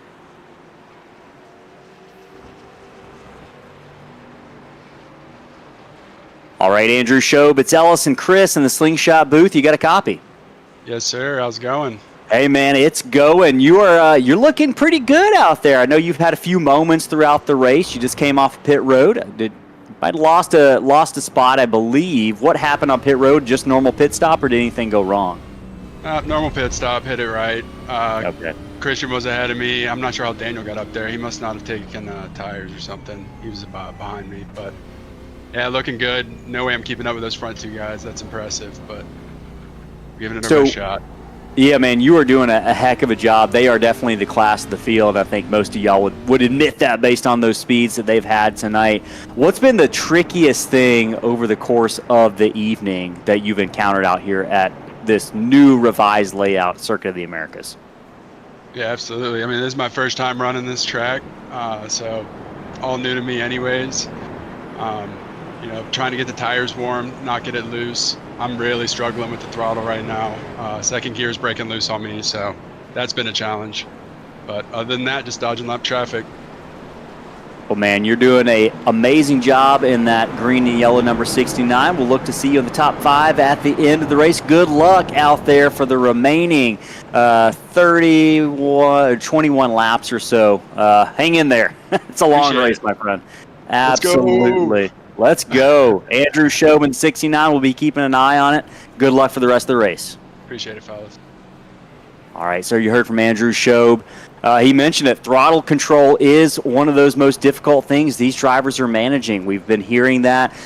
Chris, I'm curious, once we get going green here, we got, I guess, another lap before that's going to happen. We had to try to go on board, just listen to the throttle of some of these drivers and see exactly, maybe compare Andrew Shobe to someone like Bobby Rafferty and just see the difference and it is difficult, think about not spinning those tires. You got to be delicate with that throttle. That's one of the most difficult things about road course racing is when you get up the throttle, you got to get back on it. And if you get back on it too fast and too hard, that car is going to spin loose in a hurry. So we both had our fair share of that last night at Sebring, running the Xfinity cars around there. A track that they're definitely not meant to run on.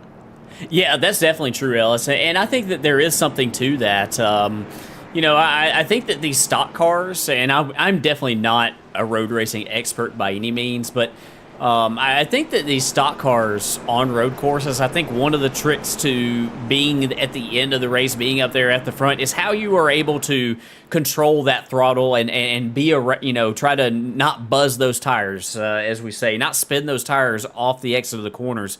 Because I think the drivers who are lighting up the rear tires are probably the ones who are having the hardest time on the long runs, having the hardest time, maintaining pace with some of the fast guys because, they're lighting up the tires a little bit too much, on corner exits. So, and I think that's something that just comes with time and more practice.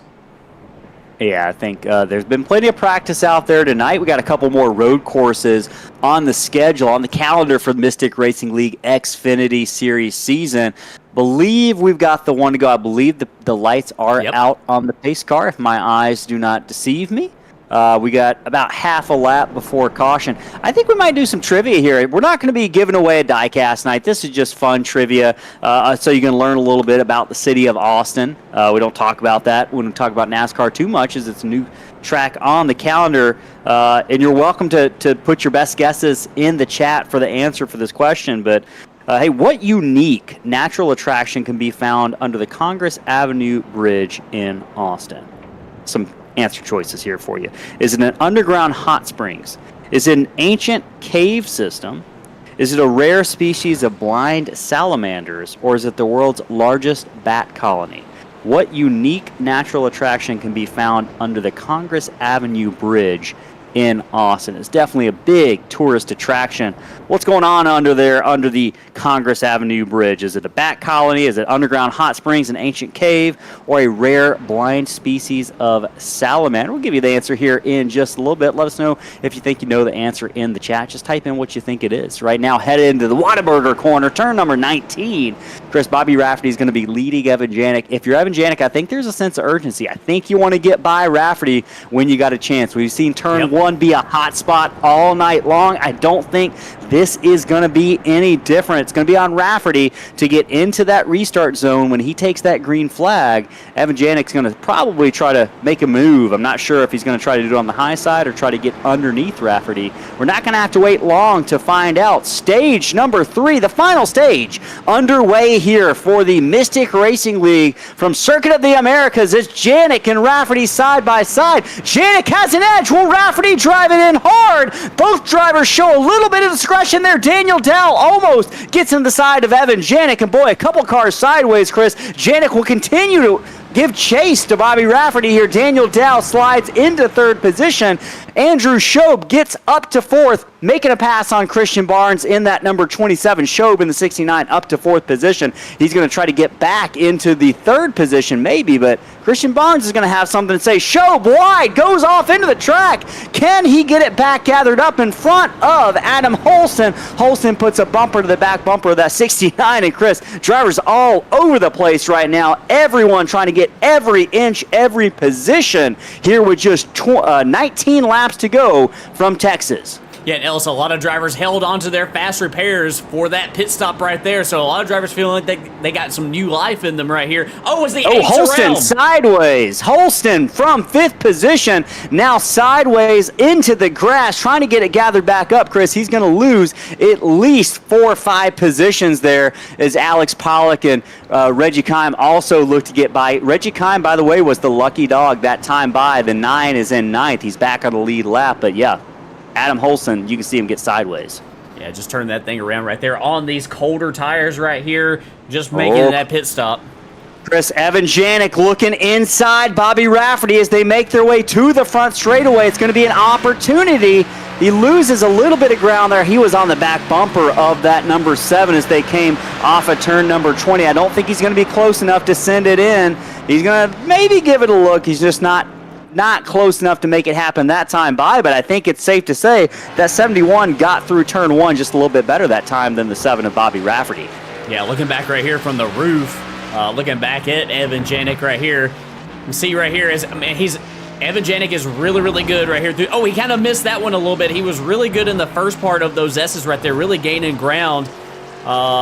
Here they are through the cut through right here, and what I've noticed, Ellis, is that Janik seems to be able to get to the brakes and make a lot of ground up under braking. Seems like he's really confident in these high-speed straights to the low-speed corners. So, yeah, that's something we got to keep an eye on here in the final closing laps of this thing to see if he can, continue to maybe try to outbrake Bobby Rafferty. But, Rafferty's also been fast on the long run all night, so maybe that's his strat, to be a little bit easier on corner entry.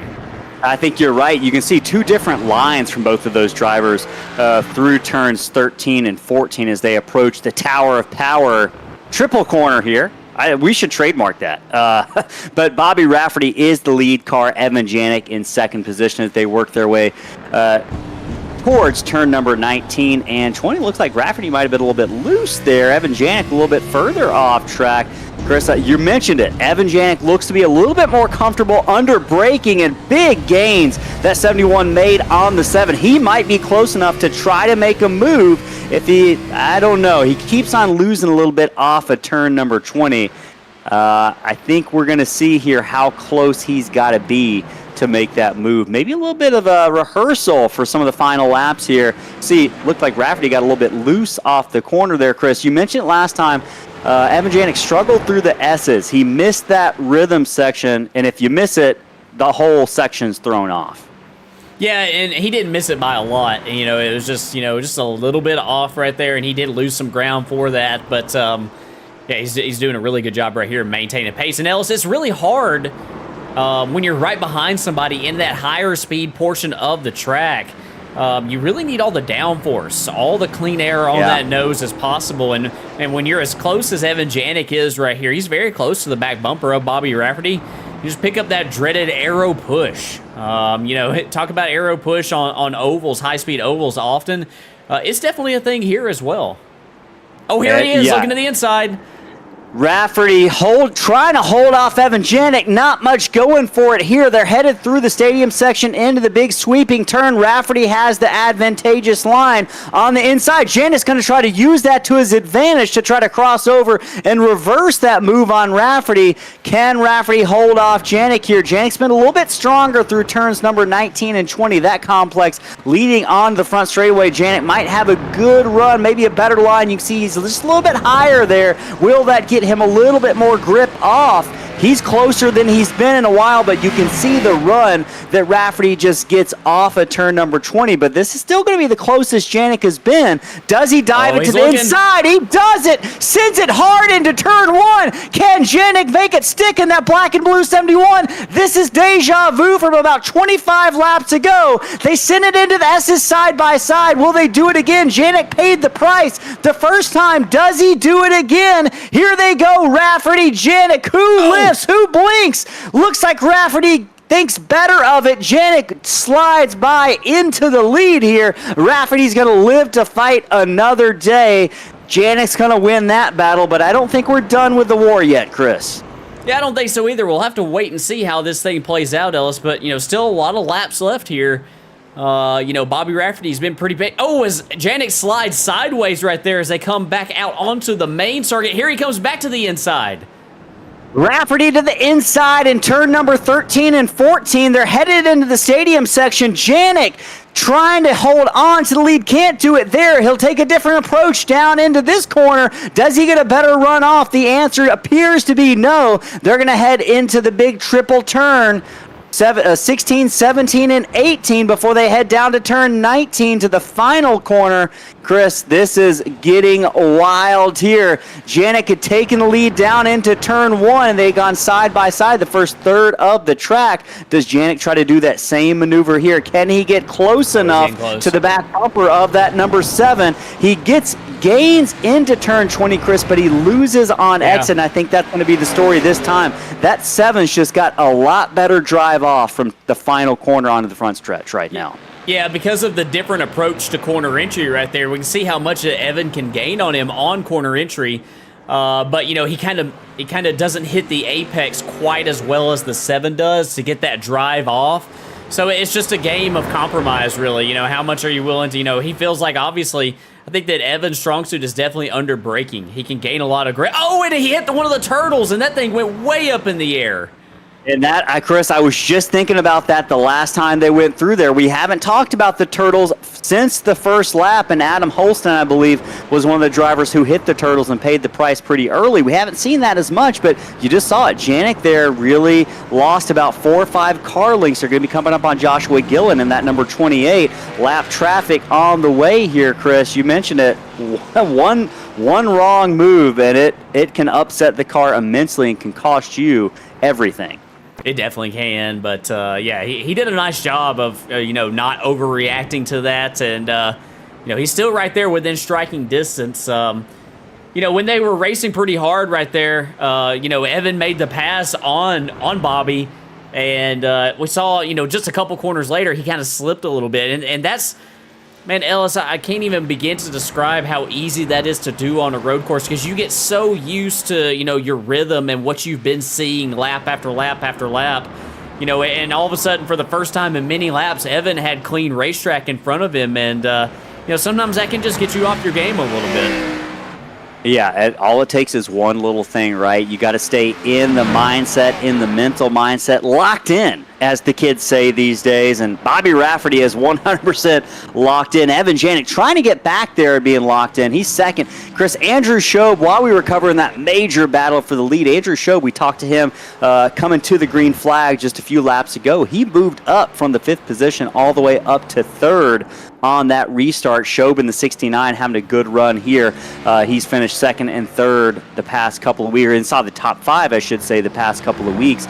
Looking to improve that with a podium finish tonight. He said he was just trying to hold on. And can we listen in on that throttle? We talked about this earlier, and just hear how difficult and how gentle he's being with that throttle.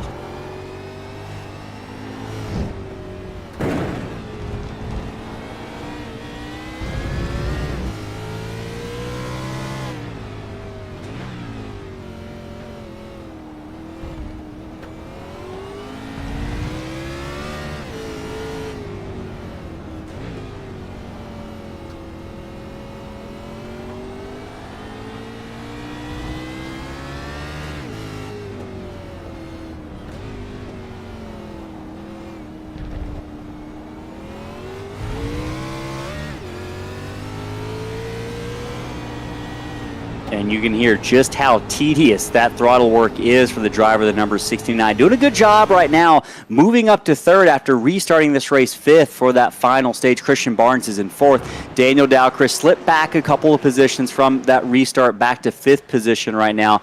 Adam Holston up into the 6th position. Caleb Hunt has recovered to get up to the 7th position right now. This is a nice little battle going on. We're watching right now on board. Evan Janik not too far off the back bumper of Bobby Rafferty, Chris. Janik closing back in on the leader. Yeah, he is. He's closing back in. He's sort of regrouped here after that moment that he had through the S's earlier, and he's gaining on that rear bumper right here of Rafferty. These two are just super, super close on speed here, Ellis, and it's still any man's race. Long way to go here still. Still got plenty of laps, plenty of opportunities to make a pass. Ellis, if I am Evan Janik, in a lot of situations on a road course, I may be thinking, I'm going to wait for that driver in front of me to make a mistake. I'm going to wait for him to possibly slip at one point, maybe overdrive corner entry, as Janik right there is really, really loose right there in that right-hander. But it seems like, with Bobby Rafferty, I don't know if you can wait for Bobby to make a mistake. Doesn't seem like he makes too many of them. That's what I was about to say. If I'm Evan Janik, that under normal circumstances might be my mindset, but with the race that Bobby Rafferty has run and what he did last week at Auto Club, I think I'm more likely to try to put the pressure on to force a mistake. Obviously, that is the more aggressive, dangerous, uncertain move, but it might be the move that pays off. And I'm interested. That looked like a really good corner for Janik. Sideways, lost a little bit of speed off that curbing, and boy, that about sent the 71 careening into the wall, ending any hopes of victory. But look at how much speed he carries into turn 1 right now. Janik hard on the brakes, and he definitely wins the battle off of turn number 1. Look at how much track position in terms of time he gained on Rafferty. At least 4 or 5 car lengths as they get ready to go into the S's. Rafferty hasn't put a foot wrong in these all night long. We've seen Janik struggle a couple times through it. Looks like he got that turtle, but it didn't do anything to the car. If anything, it helped him get through the corner a little bit more smoothly and with more speed carrying out of the corner. And he's right there, Chris. He's got some heavy braking zones coming up to see if he can work some magic to get back up to the number 1 position in that 71. This has been arguably Janik's best part of the track with the heavy braking zones and an opportunity here to strike and pounce on Bobby Rafferty for the lead. Lap number 42, coming to 43. We're going to be headed to 12 to go right now. 13, now 12 and a half laps to go in the 54-lap Grand Prix here at Circuit of the Americas, race number 5 of Mystic Racing League. If you're enjoying this battle for the lead in the great racing you've seen tonight, hit that subscribe button if you're watching. If you're new to Slingshot Racing Media, we bring you great racing action every single week here broadcast live. Click that notification bell to get notified when these races go live, and also hit the thumbs up button. It doesn't cost you anything to do any of that, but it helps us immensely bring you this great racing action and get your favorite drivers out in front of more eyeballs right now. Battle for the lead settles down just a little bit. Chris, I think it might be a good moment. Connor's asking for it, and I know some other fans are wanting it. It might be time to crank it up and watch these drivers go around and just hear the sights and sounds around Circuit of the Americas live from Austin, Texas, here on Slingshot Racing Media. Listen in.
All right, watching on board with Bobby Rafferty. That's one lap of the sights and sounds around Circuit of the Americas here for race number 5, Mystic Racing League. If you're just joining us, it's a hot battle for the lead. Bobby Rafferty and Evan Janik going at it the past several laps. They've been the class of the field, but don't forget about Andrew Shobe and Kristen Barnes. This is a battle that's heating up ever so slightly for the 3rd position over the past couple of laps. Right now, Shobe leads Barnes by about 2 seconds in that bright number yellow and green 69. Daniel Dow is in 5th position.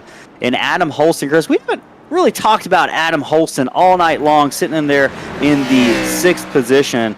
Holston has been a picture of consistency much of this season. Finished top 2 at Daytona, finished 2nd at Atlanta, 11th at Phoenix. Really had bad luck befall him last week at Auto Club, but trying to get back on track in the 8 car right now, sitting in the 6th position. It's been a decent season, but he's been on the downward decline after a strong start. Tonight looks like he's going to try to get that back. I love the purple cars, man. There's something about a good purple car. Do you think he owns a concrete company? Yeah, I think that's a safe bet. Yeah, he's got Holston Concrete right there, so yeah, we'll give them a shout out. And if you know about Holston Concrete, or maybe if you're an employee of Holston Concrete, you're cheering your driver on tonight. Absolutely. That number 8 looking good right now. 6th position. I was trying to think of a concrete pun. I really couldn't think of anything on the fly, though. Do you think he's really good at Dover and Bristol, Ellis?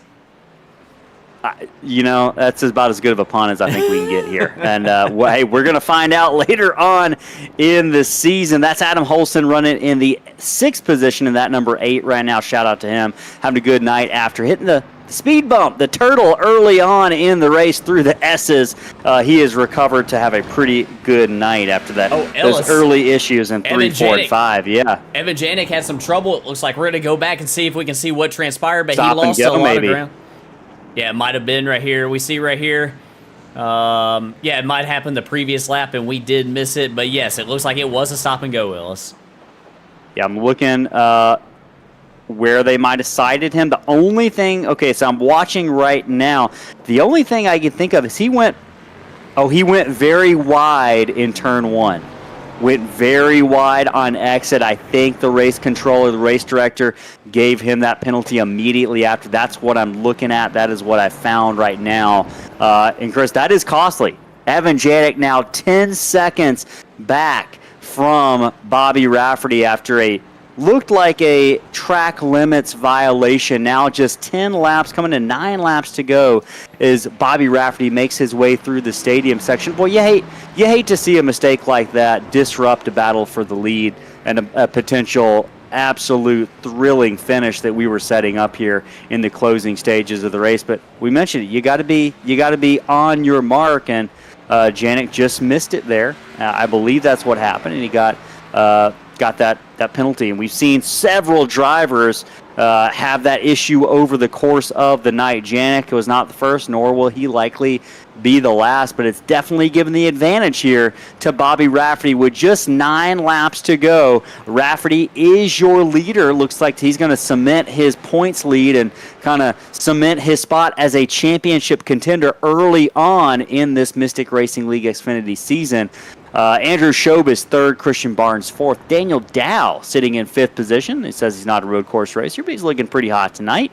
Adam Holston, we mentioned him in 6th. Caleb Hunt, can we get some eyes on that number 78?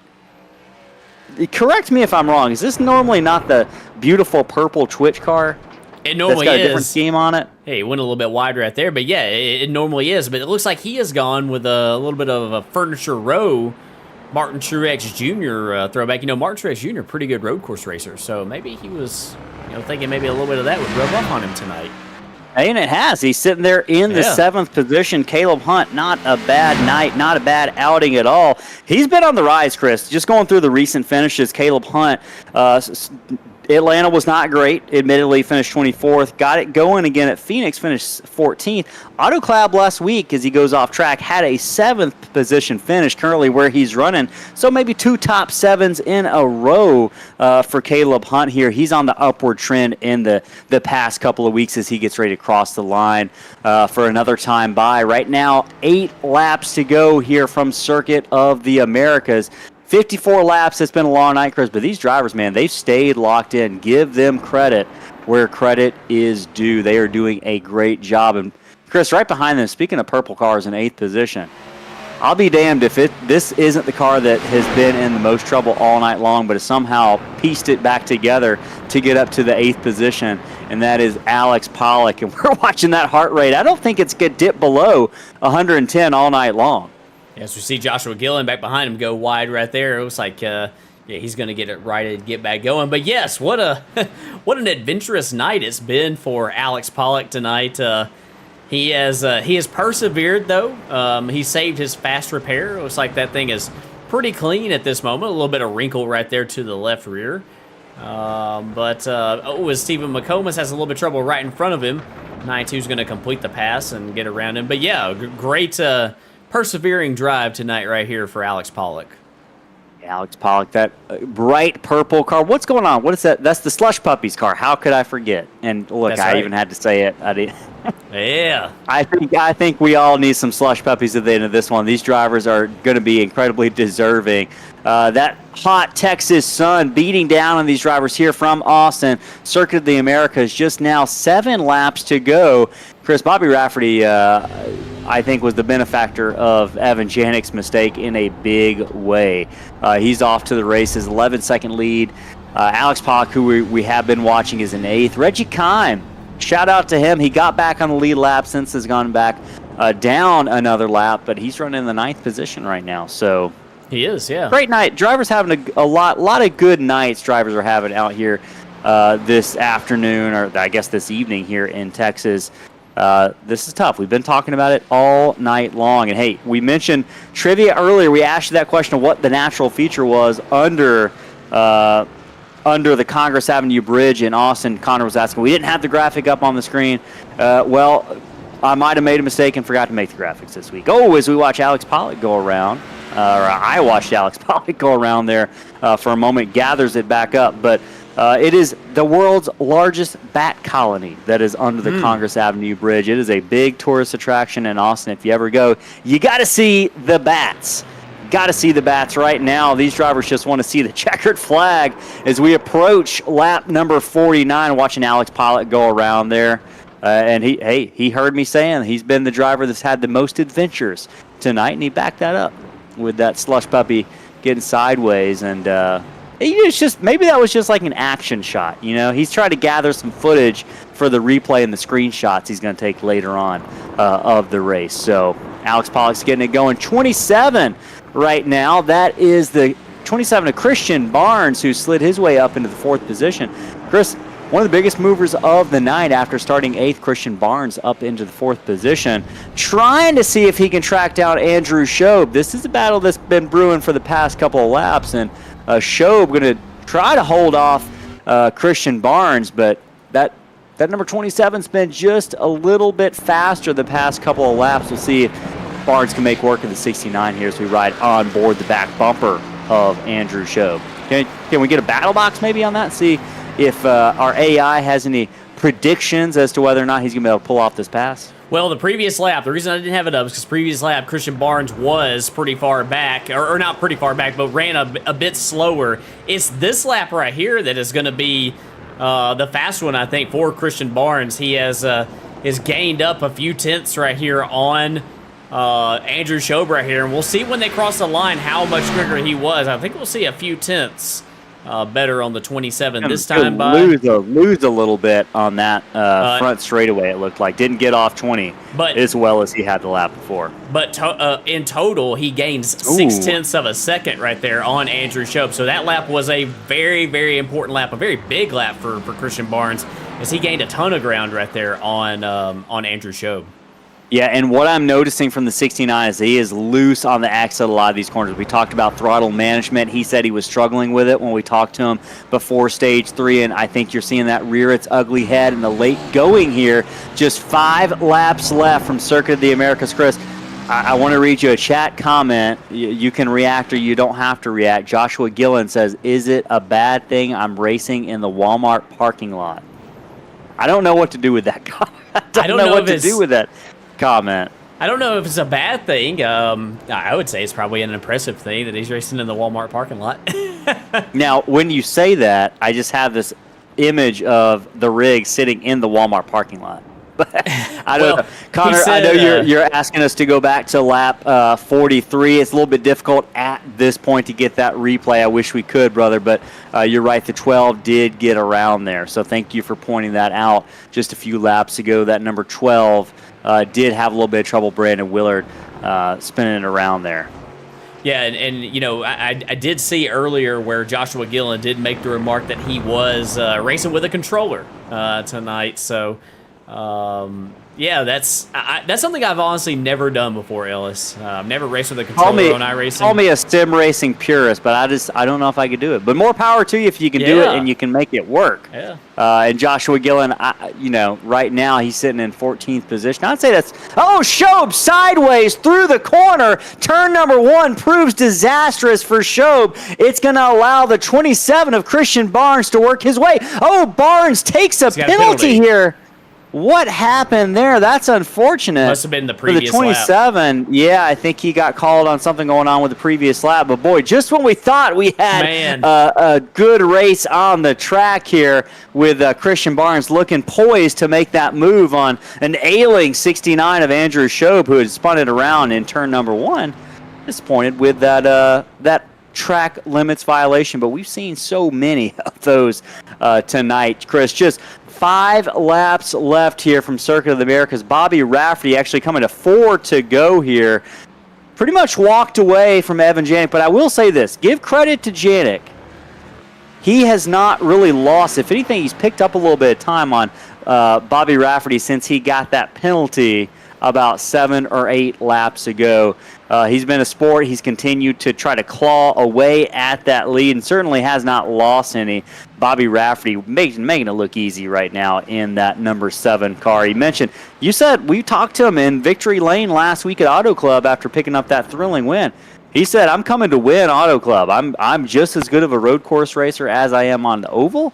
And he's backed that up tonight so far with just coming to 3 laps to go now, 3.5 laps left at Circuit of the Americas. I was, I always get a little skeptical when guys call their shot the week before, but power to him, man. Bobby Rafferty, your points leader here in the Mystic Racing League Xfinity Series, he's backed it up. He's walked the walk after talking the talk last week. Yeah, he definitely has. He's been up front all night long here. We saw him under pressure earlier from Evan Janik. We saw him get past, but he didn't falter at all. Went right back after Evan Janik and was able to complete the pass on him and move back into the lead. And he hasn't looked back ever since then. So really solid drive tonight for him. Definitely very, very impressive. Like you said, Ellis, to be able to say, in the previous week that, he would be up here near the front, and he is up here at the front. He's been up here all night and looking like, as long as everything continues to go his way, that he's possibly cruising to another victory. I think cruising is a apt word to describe what's going on with that number 7 right now. Evan Janik has closed it up by about a second here in the last 2 laps, Chris, of that. He's out of time. I don't think he's going to be able to do anything, pending that the 7 doesn't make a massive mistake, which at any point, that 7 could get a track limits violation. We've seen it happen to the 71 of Janik. That's what took him out of really contention about 7 laps ago. Bobby Rafferty hasn't put a foot wrong all night long, but that's not out of the question here at Circuit of the Americas. Almost every single driver has made a mistake. Just looking through the field right now at close battles we might have brewing. Everyone's pretty tame right now. Closest thing I see is Christian Barnes has closed up again on Andrew Shobe, wow, Chris, after getting that penalty. He's closed it back up to about 2 seconds. I think before this thing's over, we might see that 27 make another pass at the the third place runner of the 69 of Andrew Shobe. And you're seeing it right there. The battle forecast is saying just maybe a lap. Shobe really struggling with on throttle off these corners right now.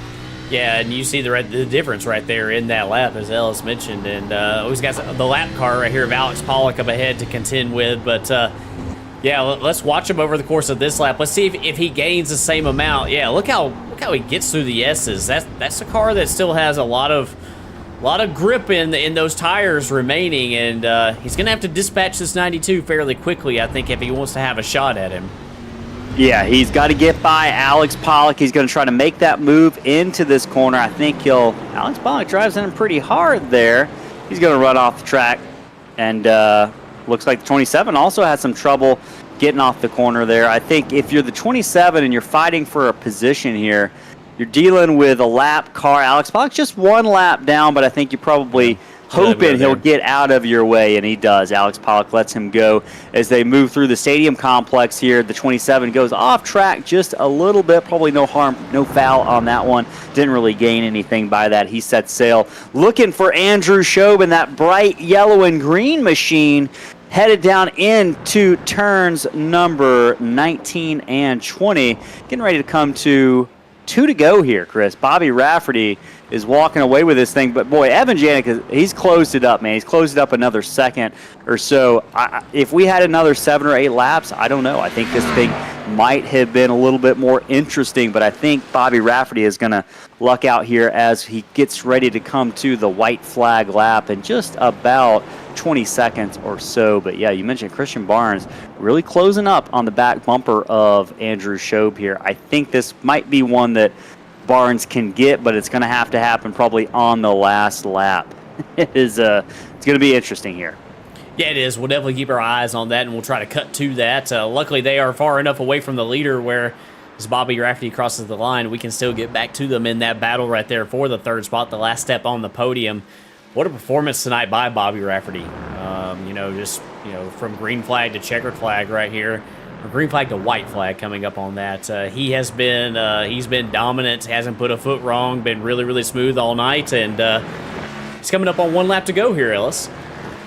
1 lap to go. White flag is out right now for Bobby Rafferty, last week's winner, looking to make it 2 in a row here. He's got to make it 1 more lap, and the pressure's coming from Evan Janik. He's closed up another second.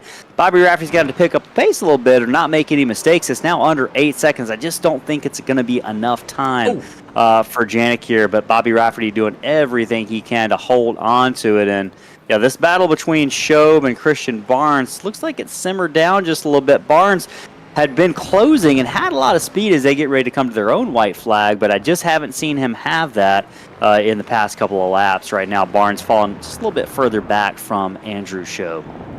Yeah, it's gonna take probably a mistake on the part of Shobe right there. Barnes does get through turn 20 pretty well though, and does gain a good bit of ground, but.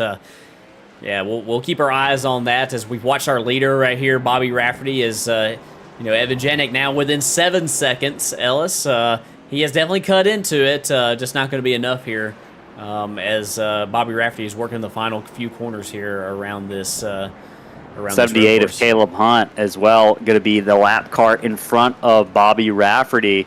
Going to have to contend with that. Bobby Rafferty probably going to be pretty gentle, gingerly with that throttle as they move through the Tower of Power turns 16, 17, and 18. Rafferty swings it wide down into turn number 19, down into the What a Burger corner. Bobby Rafferty, 1 more corner to go, looking to make it 2 in a row after thrilling victory last week at Auto Club Speedway. He rounds the Toyota turn number 20.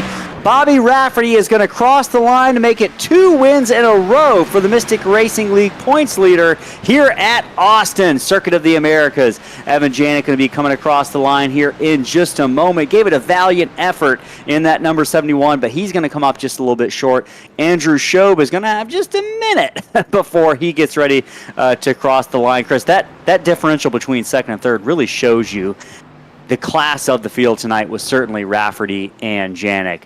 Everyone else did amazing work. We had, looks like 16 drivers finish out the race on the track. We had a final 7 drivers on the lead lap, with Caleb Hunt being the last car on the lead lap as we watch Shobe cross lines. I don't think Christian Barnes is going to be able to get there. He closed up just a little bit, but Shobe's going to hold on to that final podium position. Oh, Chris, big news here. I don't think it is super big news, but Christian Barnes has been black flagged at the end of this race. I'm curious as to maybe what happened with that, but that's going to upset Joshua Gillen. Also received a black flag. He says he doesn't recommend a controller.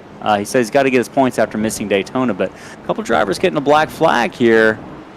We'll see what that does to the finishing order, but we can guarantee your top 3 are Rafferty, Janik, and Shobe. We're going to try to pull in those top 3 respectively into the Slingshot Racing Media booth atop the tower.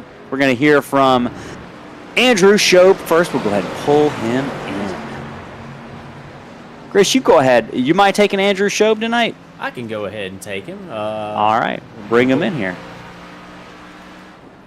Andrew Shobe, driver of the number 69. This is the Slingshot booth. You got a copy? Yes, sir. How's it going? It's going well, man. How's it going with you, man? That was a great drive there at the end. We saw Christian Barnes getting a little bit closer to you there in the final stages, but, man, you held on right there and persevered all night. We talked to you earlier at the stage 2 break, and you talked about, maybe lighting up those tires seemed to be a little bit of a struggle tonight. Was that still something that was maybe going on a little bit there on that final stage for you? Yeah, it was tough. Other drivers were saying they were keeping it in second, but I was trying to get a little bit extra. So kind of towards the end there, I started to just leave it in second gear and roll it through the turns, and that helped out a lot. You said that this was your first time racing here at COTA, right? I don't know if you'll believe this, but this is my first ever Cup car race, road race ever in any game. So wow, hey, that's an impressive performance tonight. So are you looking forward to another one of these this season? Oh yeah, I'm ready. I love sports cars, so I just got to translate those skills over to the Cup cars. It's a little difficult, but we're getting there. Well, hey, man, we're looking forward to seeing how you do coming up on some of these other road courses that we're going to have this season. It should definitely be entertaining. Next week, we do something a little bit different. We're headed to the short track in Martinsville next week. What are your thoughts headed towards that half-mile flat, boring? Man, those are my type of tracks. I love the brake tracks. I'm best under braking, trying, keep that rear end kicked out. I love Martinsville, so bring it on. Well, hey, man, we can't wait to see you get out there. We can't wait to see what you got. Before we let you go celebrate this great podium finish, you got any shout-outs? Oh, yeah, absolutely. Got to thank the guys over at 5 Star Racing. I got to thank Alex for all the time he spent working on my car. Really appreciate it. And, yeah, let's go. All right. Hey, that's Andrew Shobe. Congratulations, bud. Great performance tonight on your first NASCAR road course start, bringing home the podium. Great job tonight, man. Appreciate it. Y'all have a good night. You too, bud. All right, that was Andrew Shobe. We're going to pull in Evan Janik, second place finisher tonight in the Slingshot booth. Hey, Evan Janik, this is Ellis and Chris in the Slingshot booth. You got a copy? Yeah, I got you. Hey, man, well, you and the 7 were absolutely the class of the field. Congratulations on the second place finish. I know it's not going to be what you wanted to walk away with tonight. I want to kind of go back to a couple parts of the race. The S's felt like, from our perspective, obviously we're not in the car, but it was kind of a struggle tonight. I know you had a couple incidents through there. Go back to that moment, the first time that you and the 7 of Rafferty went through those S's side by side after you kind of tried to make that pass down into 1. What was your mindset going in side by side? Were you willing to lift? Were you waiting for him, or were you just committed the whole way? Well, in both of those, I felt like I had the run and I had the nose. So, if roles were reversed, I'm sure he would have been upset if I didn't pull out, but it is what it is. So, just hard racing, and thanks to Super Oil Pros for their support and everybody watching at home. Man, I know you had contact through there, but you did a hell of a job saving that car and staying in contention. I want to walk back to that last penalty. What happened? Was that a penalty for track limits in turn 1 where you had to peel off to the side in turn 2? No, it was coming off of the second to last turn, that runoff. That's what both of those were today. So just a little too far off. So only person that really lost was me today. Lost to myself. So. We talk about that all the time. You got to race yourself. And, man, don't be too hard on yourself. You did a hell of a job out there all night long. Rafferty was pretty much perfect. So even if you had just made one single mistake, it still would have been tough. So you should be proud of that second place. You got one coming up, man. We're headed to Martinsville. You got 2 second places in a row. What do you got to do to get in victory lane at Martinsville? Yeah, qualify first. I mean, if you're not first, you're probably not winning. So stay out in front of the mess behind you.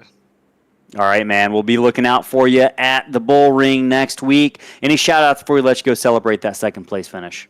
Thanks to Super Oil Pros for all their support on my car in real life and here, and thanks to everybody watching at home. All right, appreciate it. Evan Janik, second place tonight. Congratulations. And that was Evan Janik. We're now going to hear from Bobby Rafferty, the winner. Chris, you want to take this or you want me to do it? You go right ahead. Okay. Which is what they wanted. Well, it's apparently what they wanted. Bobby Rafferty, you wanted to win tonight, and you got it at Circuit of the Americas. Congratulations on that win, man. It was tight the entire time. We'll talk about that conclusion of the race and getting in victory lane, but I want to kind of jump to you and the 71 of Janik were the class of the field all night long. You guys were racing each other in your own little race over the course of the evening. I asked Janik this, and I'll ask you the same question. You guys went side by side into the S's, and there was a moment there where there was some contact. Janik got a little bit sideways. What was your head telling you before you got to those S's when Janik had made that move to the inside in turn 1?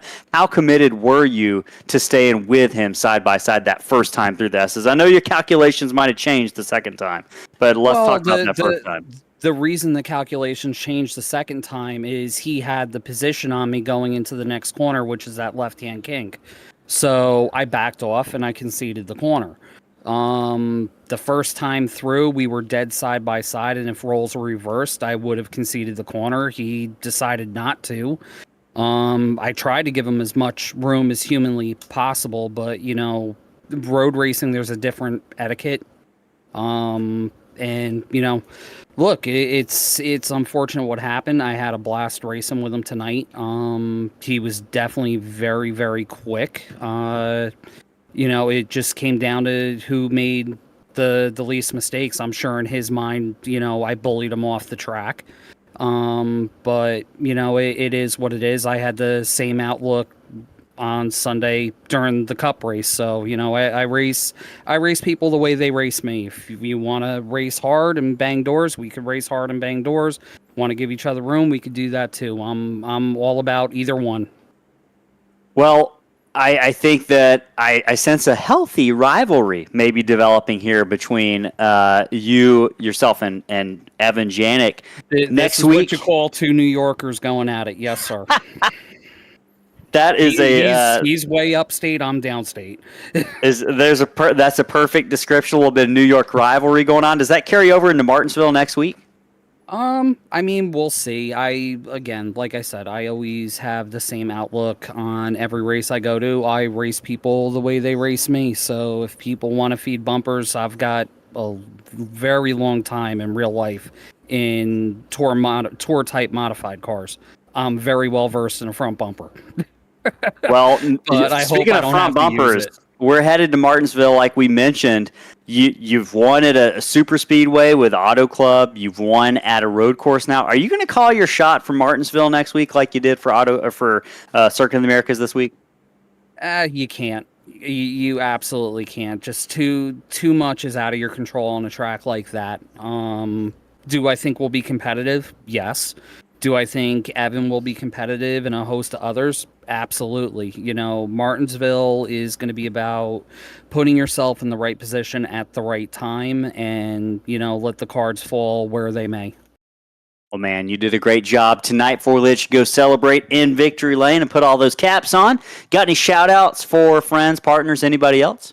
No, absolutely. First, got to thank Mystic Racing League and you guys for putting on the broadcast. Got to thank my team, Ancient World Gaming. Give a shout out to all of our partners. Next Level Racing, you guys want 5% off there. For any purchase, you guys can use code AWG24. And then all of our other partners, Swordog, Glitch Energy, Bruzy Racewear, Simrap Market, Ryko Performance, FGR Excel, beyond proud of my FGR guys in the Coke series, where I'm a co-owner of that team. Seth the Merchant had one heck of a comeback from being wrecked twice to finishing in the top 5 at Atlanta this past Tuesday. And Ryan just unfortunately had the wrong pit strategy, but ran up front all night, so I couldn't be more proud of my FGR guys either. Well, man, great job tonight. You did them proud, and they did you proud. On to Martinsville next week. We'll talk to you then. That is your winner, Bobby Rafferty. Congrats, man. Appreciate it, man. Have a good week. You as well. All right, we're going to get Bobby back into the waiting room here. Maybe, potentially. There we go. All right, Chris, boy, this race, lots of different little races going on within one big race. We saw a lot of off-track track limit violations tonight. We saw some great rubbing is racing between the leaders, between guys back in the pack. We saw some spins. We saw a lot of stuff here at Circuit of the Americas in this short West course layout. I have to say it was great seeing these cars hit that track. We'll go through the session results here. We talked to the top 3. Fourth, Daniel Dow. He said he wasn't a road course racer, walked away with the 4th. Adam Holston finishes 5th, and I will add, I believe that 4th place was because Christian Barnes, they actually bumped him back to the 6th position. So we'll get an explanation we'll have to you probably next week about what happened with a couple of these drivers. But Holston finishes 5th, Christian Barnes 6th. Caleb Hunt brings that 78 home in the 7th position. Alex Pollock had many adventures on the track tonight, brings that 92 home 8th. Reggie Kime in the 9 finishes 9th. And Derek Jewett, despite some early race troubles, brings it home in the 10th position. Scrolling over to 11th through 20th, we got Stephen McComas in the 70, finishing 11th. Jared Knopsnyder in the 12th, in the 82 finishes 12th. Brandon Willard also had many adventures tonight. He brings it home in 13th position. Joshua Gillen, our own little controller racer, finishes 14th in that number 10. Chad Allen finishes 15th in the number 4. Chris, I'll let you bring it home.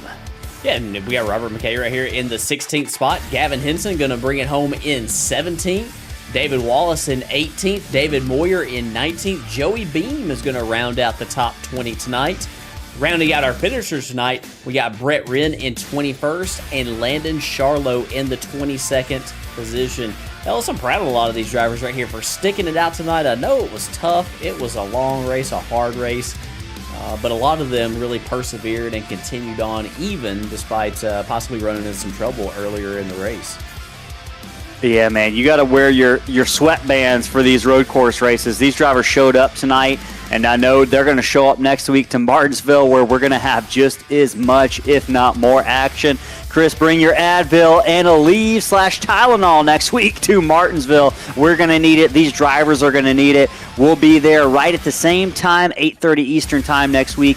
Same channel, same crew, different track. Folks, thank you for joining us tonight from Austin, Texas, Circuit of the Americas. It was a pleasure. For Slingshot Racing Media, I'm Ellis Thomas and Chris Smith. So long till we see you next week on the other side of the country in Martinsville, Virginia. Have a great week, everybody.